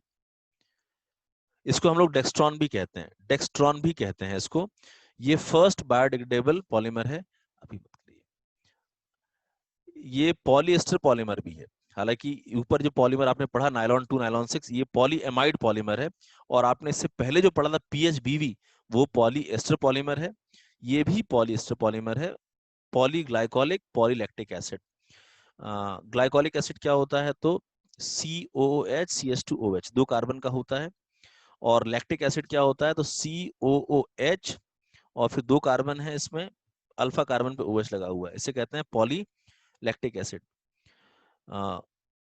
ग्लाइकोलिक एसिड और लैक्टिक एसिड के बीच में जब पॉलीमराइजेशन होती है तो जो पॉलीमर बनता है उसे हम लोग डेक्स्ट्रॉन कहते हैं। इसको समझ लो कैसे बना है। इसका OH हटा देना है तो ये मैंने OH हटा दिया, COO, फिर ये कार्बन आ गया। यहाँ पर जो पहली वाली यूनिट आई है वो आई है किससे? लैक्टिक एसिड से। और दूसरी यूनिट जो दिखाई गई किससे दिखाई गई? ग्लाइकोलिक एसिड से। तो उसको समझने की जरूरत है। ग्लाइकोलिक एसिड और ये लैक्टिक एसिड से आया है। तो लैक्टिक एसिड यानी कि इसका OH दिखाया मैंने हटाते हुए, ये वाला, और C डबल बॉन्ड O, उसके बगल में जो कार्बन है वहां पर क्या लगा हुआ है? एक CH3 ग्रुप, तो ये दिखा दिया CH3। और इस ये वाला OH देखो मैं यहाँ दिखा रहा हूँ, ये इधर नीचे वाला OH। इसका H हटाकर मैंने सामने वाले COOH के OH को हटाकर ये कनेक्ट किया, ये। और फिर उसके बाद ये जो COH आ गया, COH का C डबल बॉन्ड O, फिर CH2, फिर OH का H हटाकर जोड़ दो, तो इसे कहते हैं पॉलीग्लाइकोलिक एसिड। ये भी एक तरह का बायोडिग्रेडेबल पॉलीमर है। और आपसे क्या क्या पूछ सकता है इसमें, किस टाइप का है? कंडेंसेशन पॉलीमर है, कोपॉलीमर है, और H2 निकलने की वजह से बना है। इसका नेचर कैसा है? पॉलिएस्टर है। और कैसा नेचर है? बायोडिग्रेडेबल नेचर है। ये कुछ इंपॉर्टेंट एग्जांपल एनसीईआरटी में दिए हुए हैं विथ यूजेस, इसको आप देख लीजिएगा। प्रोपीन से बना हुआ पॉलीप्रोपीन या पॉलीप्रोपाइलिन भी कह सकते हैं। ये रोप, टॉय, पाइप्स बनाने में यूज होता है। स्टायरिन से बना हुआ पॉलीस्टायरिन। ये insulator, toys, radio, television cabinet बनाने में यूज होता है। PVC, प्लास्टिक जानते हो, विनाइल क्लोराइड से बना हुआ PVC। इसको हम लोग handbags, vinyl flooring, water pipes, raincoats बनाने में यूज करते हैं। यूरिया फॉर्मल्डिहाइड आपने पढ़ा अभी, पहचान में भी आना चाहिए कहाँ किससे कौन सा कंपोनेंट आया हुआ है। इसको हम लोग अनब्रेकेबल कप्स, लैमिनेटेड शीट बनाने में यूज करते हैं। ग्लिप्टल एक तरह का पॉलिएस्टर आपने पढ़ा था पीछे अभी, और ये एथिलीन ग्लाइकोल और थैलिक एसिड से बना होता है। पॉलिएस्टर है, एक तरह का फाइबर बनाने में यूज करते हैं। इसको हालांकि पेंट में भी यूज किया जाता है। बेकेलाइट आपने पढ़ा, फॉर्मल्डिहाइड और फिनॉल का रेजिन है, क्रॉस लिंक पॉलीमर बनता है। और इसको इलेक्ट्रिकल स्विचेस बनाने में, यूटेंसिल्स, कैंडल बनाने में यूज करते हैं। अच्छा, जो इसमें क्वेश्चंस आते हैं और वो मैं डिस्कस कर दूं आपको। जैसे मैंने आपको यहाँ पर एक पॉलीमर दिया और आपसे पूछ रहा हूँ कि इसका मोनोमर पहचानो। देखो कैसे पहचान रहे हैं। ये यहाँ से लिंक दिखाया गया कार्बन, यहाँ से लिंक दिखाया गया कार्बन, और ये N। इसको तोड़ना है मुझे, तो मैं देखो कैसे तोड़ रहा हूँ, मैं हाइड्रोलाइज करूंगा। इसको मैंने कार्बन ऑक्सीजन बॉन्ड को तोड़ा, ध्यान देना। इसको मैंने H दे दिया ऑक्सीजन को क्योंकि वो ज्यादा इलेक्ट्रोनेगेटिव है, और कार्बन की तरफ मैंने क्या दे दिया? OH। मतलब जब आप हाइड्राइज कर रहे हैं तो आप H2O वहां पे ऐड कर रहे हैं, तो आपने बॉन्ड तोड़ा, आपने इसको H दे दिया और कार्बन को दे दिया आपने OH, और ये जो कार्बन है वो अगले O से जुड़ा हुआ है, तो आप इसको भी तोड़ोगे आप, तो H को दे दोगे, O को दे दोगे H, और CH2 को दे दोगे OH। इसी तरह से आप इस वाले कार्बन को तोड़ोगे जो अगले ऑक्सीजन जुड़ा हुआ है, तो O को दे दोगे H, कार्बन दे दोगे OH। क्या दिखाई दे रहा है? बोलोगे सर CH2 CH2 और दोनों तरफ से OH OH, यानी हमको यहाँ जो नजर आ रहा है वो ऐसा नजर आ रहा है, CH2 CH2 और दोनों तरफ से OH और OH, ये नजर आ रहा है। ये तो बोलोगे ये तो इथिलीन ग्लाइकॉल है। और एक बात सुनो, इथिलीन ग्लाइकॉल जो है वो इससे बनता है CH2 CH2O, ये कहलाता है इथिलीन ऑक्साइड, ये एक तरह का इपॉक्साइड है, ये इपॉक्साइड है, साइक्लिक ईथर। इसको जब हम हाइड्रोलाइज करते हैं तो इथिलीन ग्लाइकॉल बनता है। तो यानी कि मैं इस वाले पॉलीमर को बनाने में इथिलीन ऑक्साइड भी यूज कर सकता हूं, या उसी से हाइड्रोलाइज किया हुआ इथिलीन ग्लाइकॉल भी यूज कर सकता हूं। तो इस क्वेश्चन में दिक्कत ये आती है कि सर इसका मोनोमर क्या है। दोनों इसके मोनोमर्स कहे जा सकते हैं, इथिलीन ग्लाइकॉल भी और ये इथिलीन ऑक्साइड भी। इसीलिए जो पॉलीमर है इसको हम क्या कहें, बोलोगे इसको हम लोग पॉली इथिलीन ग्लाइकॉल भी कह सकते हैं, पॉली इथिलीन ऑक्साइड भी कह सकते हैं। ये जो इपॉक्साइड है ना, ये इथिलीन ऑक्साइड है। क्लियर हो गया कि इसके दो नाम क्यों हैं, पॉलीइथिलीन ग्लाइकॉल या पॉलीइथिलीन ऑक्साइड क्यों है, क्योंकि वो दोनों के दोनों मोनोमर उसके लिए सही है। पॉलीइथिलीन ऑक्साइड से ही इथिलीन ग्लाइकॉल बनेगा, इथिलीन ग्लाइकॉल से फिर ये बन जाएगा कंडेंसेशन के बाद। तो ये कंडेंसेशन पॉलीमर, ये समझ में आ गया आपको। और ये एक ही तरह का मोनोमर यूज हो रहा है ना भाई, ये दो थोड़ी आप यूज कर रहे हो अलग अलग। अगर आप इथिलीन ऑक्साइड यूज कर रहे हो तो इससे पहले इथिलीन ग्लाइकॉल बन रहा है, तो फिर इथिलीन ग्लाइकॉल ही तो आगे चल के यूज हो रहा है ना। तो ये होमोपॉलीमर है, और इसमें ईथर बॉन्ड यूज हो रहा है, COC, मतलब ROR बॉन्ड, तो ये पॉली ईथर की कैटेगरी में आएगा। तो एक इंपॉर्टेंट क्वेश्चन था ये। अगले वाले, इस वाले क्वेश्चन में भी बताओ कि कौन कौन से मोनोमर्स यूज हुए हैं। तो ध्यान से देखो कि मैं कैसे बता रहा हूँ। ये जो CH डबल बॉन्ड N है, उस बॉन्ड को तोड़ दो, और दो बॉन्ड कार्बन के फ्री हो रहे हैं ना, तो दो बॉन्ड फ्री हो रहे हैं कार्बन के, तो उसको O दे दो H2O का, और N के दो बॉन्ड फ्री हुए उसको दोनों H दे दो। जो लेस इलेक्ट्रोनेगेटिव होता है उसको हम लोग मोर इलेक्ट्रोनेगेटिव कंपाउंड देते हैं, तो कार्बन को हमने O दे दिया, और जो ज्यादा इलेक्ट्रोनेगेटिव N था उसको हमने H दे दिया। और यही काम हम यहाँ भी करेंगे भाई, ये जो N डबल बॉन्ड दिखाई दे रहा है, ये अगले कार्बन से अटैच है ना, यहाँ जो कार्बन डबल बॉन्ड कार्बन है ये अगले O N से अटैच है, तो इसको भी तोड़ोगे ना आगे चल के, तो इसको दे दोगे यहाँ HH, और इसको दे दोगे O। तो तुमको यहाँ पर दो अलग अलग मॉलिक्यूल दिखाई देने चाहिए, CHO, CH2 4 time then CHO, ये मॉलिक्यूल एक नजर आ रहा है। और ये हमने कैसे मालूम किया, बोलोगे हाइड्रोलाइज करके, बॉन्ड्स को तोड़कर H2O जोड़कर, क्योंकि कंडेंसेशन से बने होंगे, H2 निकल के बने होंगे, तो तोड़ दोगे तो H2 जोड़ दो उसमें। तो यहां से क्या मिला, NH2 CH2 6 बार है, फिर NH2 हेक्सामिथिलीन डायमीन। तो इसमें ये दो तरह के मोनोमर्स हैं, इसीलिए इसकी कैटेगरी कोपॉलीमर की होगी और कंडेंसेशन पॉलीमर कहलाएगा ये। तो इस तरीके से स्ट्रक्चर देख के आपसे क्वेश्चन पूछे जा सकते हैं। ठीक, जैसे आपके सामने कुछ और एग्जांपल्स हैं, इनको बताओ जरा। तो बोलोगे ये तो देखते मालूम चल रहा है, तो स्टायरिन है, CH2 डबल बॉन्ड CH और फिर बेंजीन रिंग, इससे बना हुआ है, ये देखते मालूम चल गया इसका मोनोमर, मालूम चल गया मोनोमर। ये एक ही मोनोमर से बना हुआ है बार बार स्टायरिन से, तो ये होमोपॉलीमर है। और ये एडिशन पॉलीमर है, क्योंकि ये पाई बॉन्ड को तोड़ के चीजें जुड़ती चली गई हैं, उसी को हम लोग चेन ग्रोथ कहते हैं। और ये थर्मोप्लास्टिक की कैटेगरी में आएगा, ये जो PVC होता है, पॉलीथीन होता है, पॉलीस्टायरिन होता है, ये सब किस में आता है, थर्मोप्लास्टिक। और ये सिंथेटिक पॉलीमर है। ठीक, इसमें नेचुरल तो कुछ है नहीं।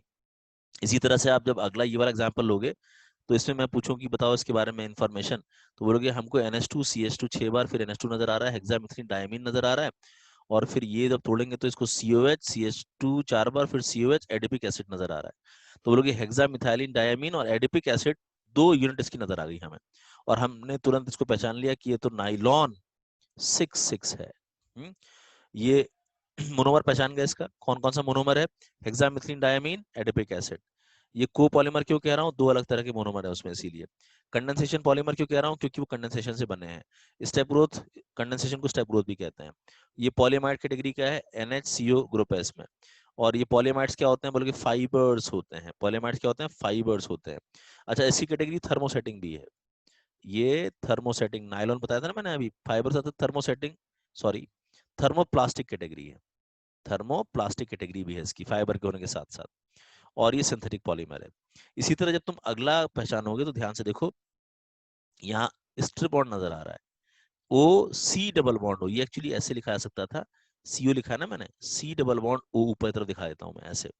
तो बोलोगे इसको तोड़ेंगे अगर यहाँ से, तो ओ को एच और सी डबल बॉन्ड ओ को ओ एच दे देंगे। इसी तरह ये जो सीओ है वो अगले ओ के साथ जुड़ा हुआ है तो उसको भी तोड़ेंगे, तो सी डबल बॉन्ड ओ को हम दे देंगे ओ एच, और इस एच को दे देंगे, ओ को दे देंगे एच।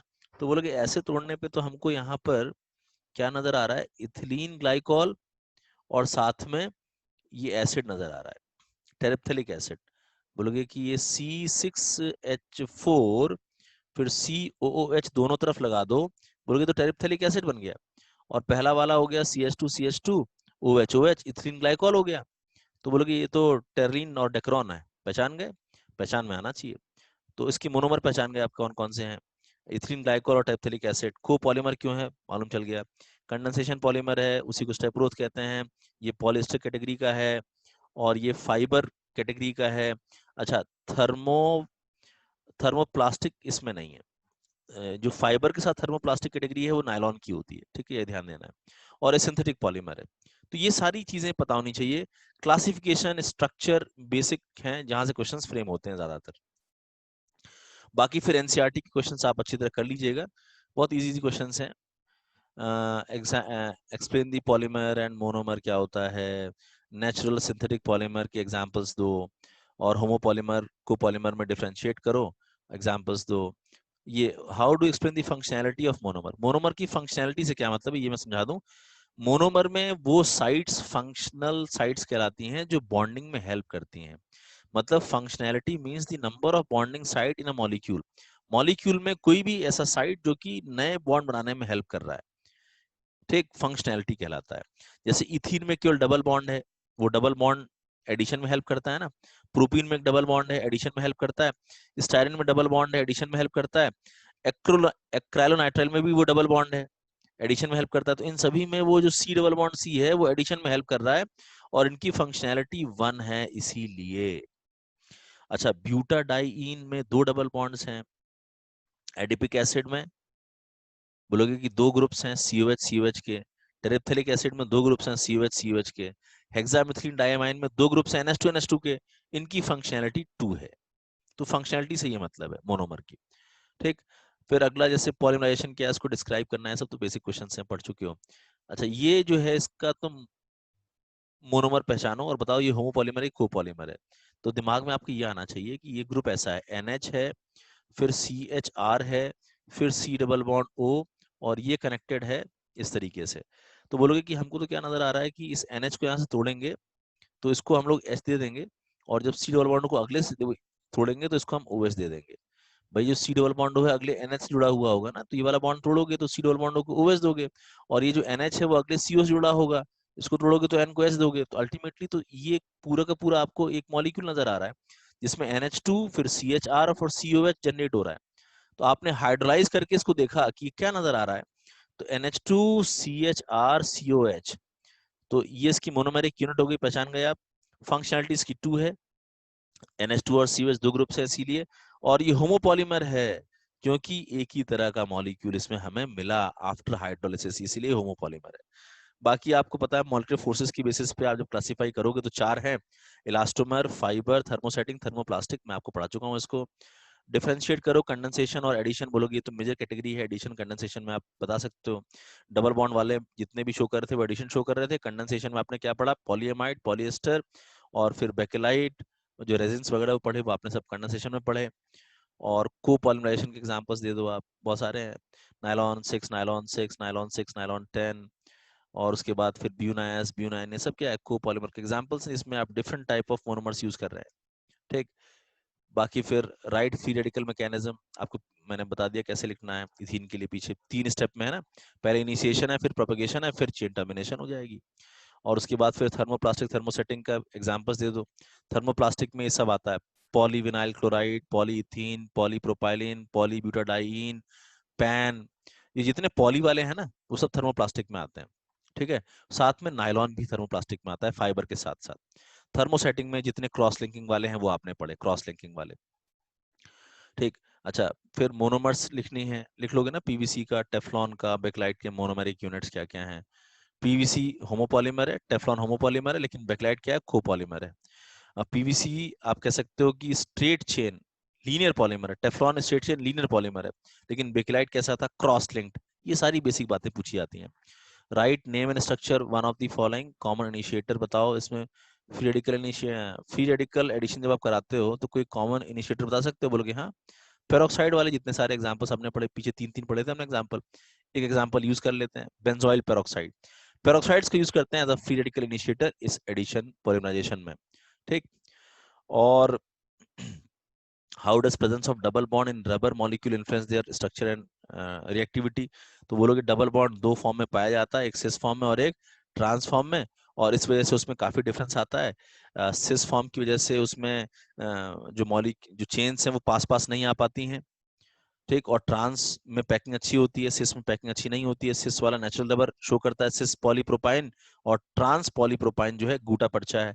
तो वो जो मैंने वहां डिस्कस किया था, सिस और ट्रांस पॉली आइसोप्रिन, उसको देख के आप आंसर दे सकते हैं इसका। Discuss main purpose of vulcanization of rubber, उसको हार्ड करना, क्रॉस लिंकिंग सल्फाइड की और डाई सल्फाइड की क्रॉस लिंकिंग जनरेट करके उसको हार्ड करना, रबर को फिजिकल प्रॉपर्टी को चेंज करना, ये उसका मेन पर्पस होता है। नायलॉन 6 में कैप्रोलैक्टम उसकी मोनोमेरिक यूनिट है, नायलॉन 6 में hexamethylene diamine adipic acid. Right the name of the monomer, पहचान लोगे ना भाई, ब्यूना एन में ब्यूटाडाइन और स्टायरिन, ब्यूना एस में है ना, और ब्यूना एन में ब्यूटाडाइन एक्राइल नाइट्राइल, और डेक्रोन या टेरलिन एक ही चीज है, जो कि इथिलीन ग्लाइकॉल और टेरिप्थेलिक एसिड से बनती है। और नियोप्रिन, याद आ रहा है नियोप्रिन, रबर, नियोप्रिन क्या होती है, रबर। तो इसमें आप क्या यूज करते हैं, 2 क्लोरो ब्यूटा 1,3-डाइन नियोप्रिन। और कई लोग कंफ्यूज रहते हैं आइसोप्रिन नियोप्रिन, उसको अच्छी तरह समझ लेना, इंपॉर्टेंट चीज है वो। अच्छा, मोनोमर पहचानो जरा इसमें, तो बोलोगे बहुत इजी है, NH2 CH2 6 बार, फिर NH2, और फिर ये, तो बोलोगे ये तो सिबेसिक एसिड हो गया 10 कार्बन वाला, सिबेसिक एसिड। और ये हो गया हेक्सामेथाइलिन डायमाइन, बोलोगे ये तो नाइलॉन 610 है, नाइलॉन 610 है, ठीक है। इसमें पहचान सकते हो मोनोमर, बोलोगे हाँ बिल्कुल। ये वाला जो पार्ट है पूरा, ये मेलामाइन से बना हुआ है, और ये पार्ट कहाँ से आया, फॉर्मल्डिहाइड से। इसका मतलब ये मेलामाइन फॉर्मल्डिहाइड रेजिन है, मेलामाइन फॉर्मल्डिहाइड रेजिन है, ठीक है। और डेक्रोन कैसे मिलता है, तो बोलोगे एथिलीन ग्लाइकोल और टेरिप्थेलिक एसिड के कंडेंसेशन पॉलीमर से डेक्रोन मिलता है। टेरिन और डेक्रोन एक ही चीज है। और पॉलीएस्टर है वो, कंडेंसेशन पॉलीमर है, कोपॉलीमर है, पॉलीएस्टर है, फाइबर बनाने में हेल्प करता है, ये सारी बातें हैं। बायोडिग्रेडेबल पॉलीमर आपको 3 याद रखने हैं, कौन कौन से याद रखने हैं, पीएचबीवी याद रखना है एक तो, ये पीएचबीवी जो होता है बायोडिग्रेडेबल है, और एलिफेटिक पॉलीएस्टर लिंकेज पाया जाता है इसमें, ये ध्यान देना, पॉलीएस्टर लिंकेज पाया जाता है पीएचबीवी में। और लेकिन एक एग्जांपल और था, जो इसका तो खैर आंसर नहीं होगा, वो था नायलॉन 2 नायलॉन 6, नायलॉन 2 नायलॉन 6, उसमें पॉलीएमाइड, पॉलीएमाइड लिंकेज पाई जाती है, नायलॉन 2 और नायलॉन 6। और जो पॉलीएमाइड होती है वो ऑल्टरनेट पॉलीएमाइड लिंकेज होती है, ठीक। लेकिन यहाँ क्वेश्चन था कि बायोडिग्रेडेबल बताओ जो एलिफेटिक नेचर का है, पॉलीएस्टर वाला है, तो पीएचबीवी आप उसका एग्जांपल दे सकते हो, ठीक। और एक आपने पढ़ा था पॉलीग्लाइकोलिक और पॉलीलैक्टिक एसिड। तो यहाँ पे मैंने आपको एनसीईआरटी समअप कर दी है, और जितना पॉलीमर एनसीईआरटी में दिया हुआ है वो यहाँ पे क्लोज हो गया है, इसको आप रिवाइज कर लेना, आपके कॉम्पिटिशन्स के लिए यहाँ पे सफिशिएंट है इतना, ठीक है।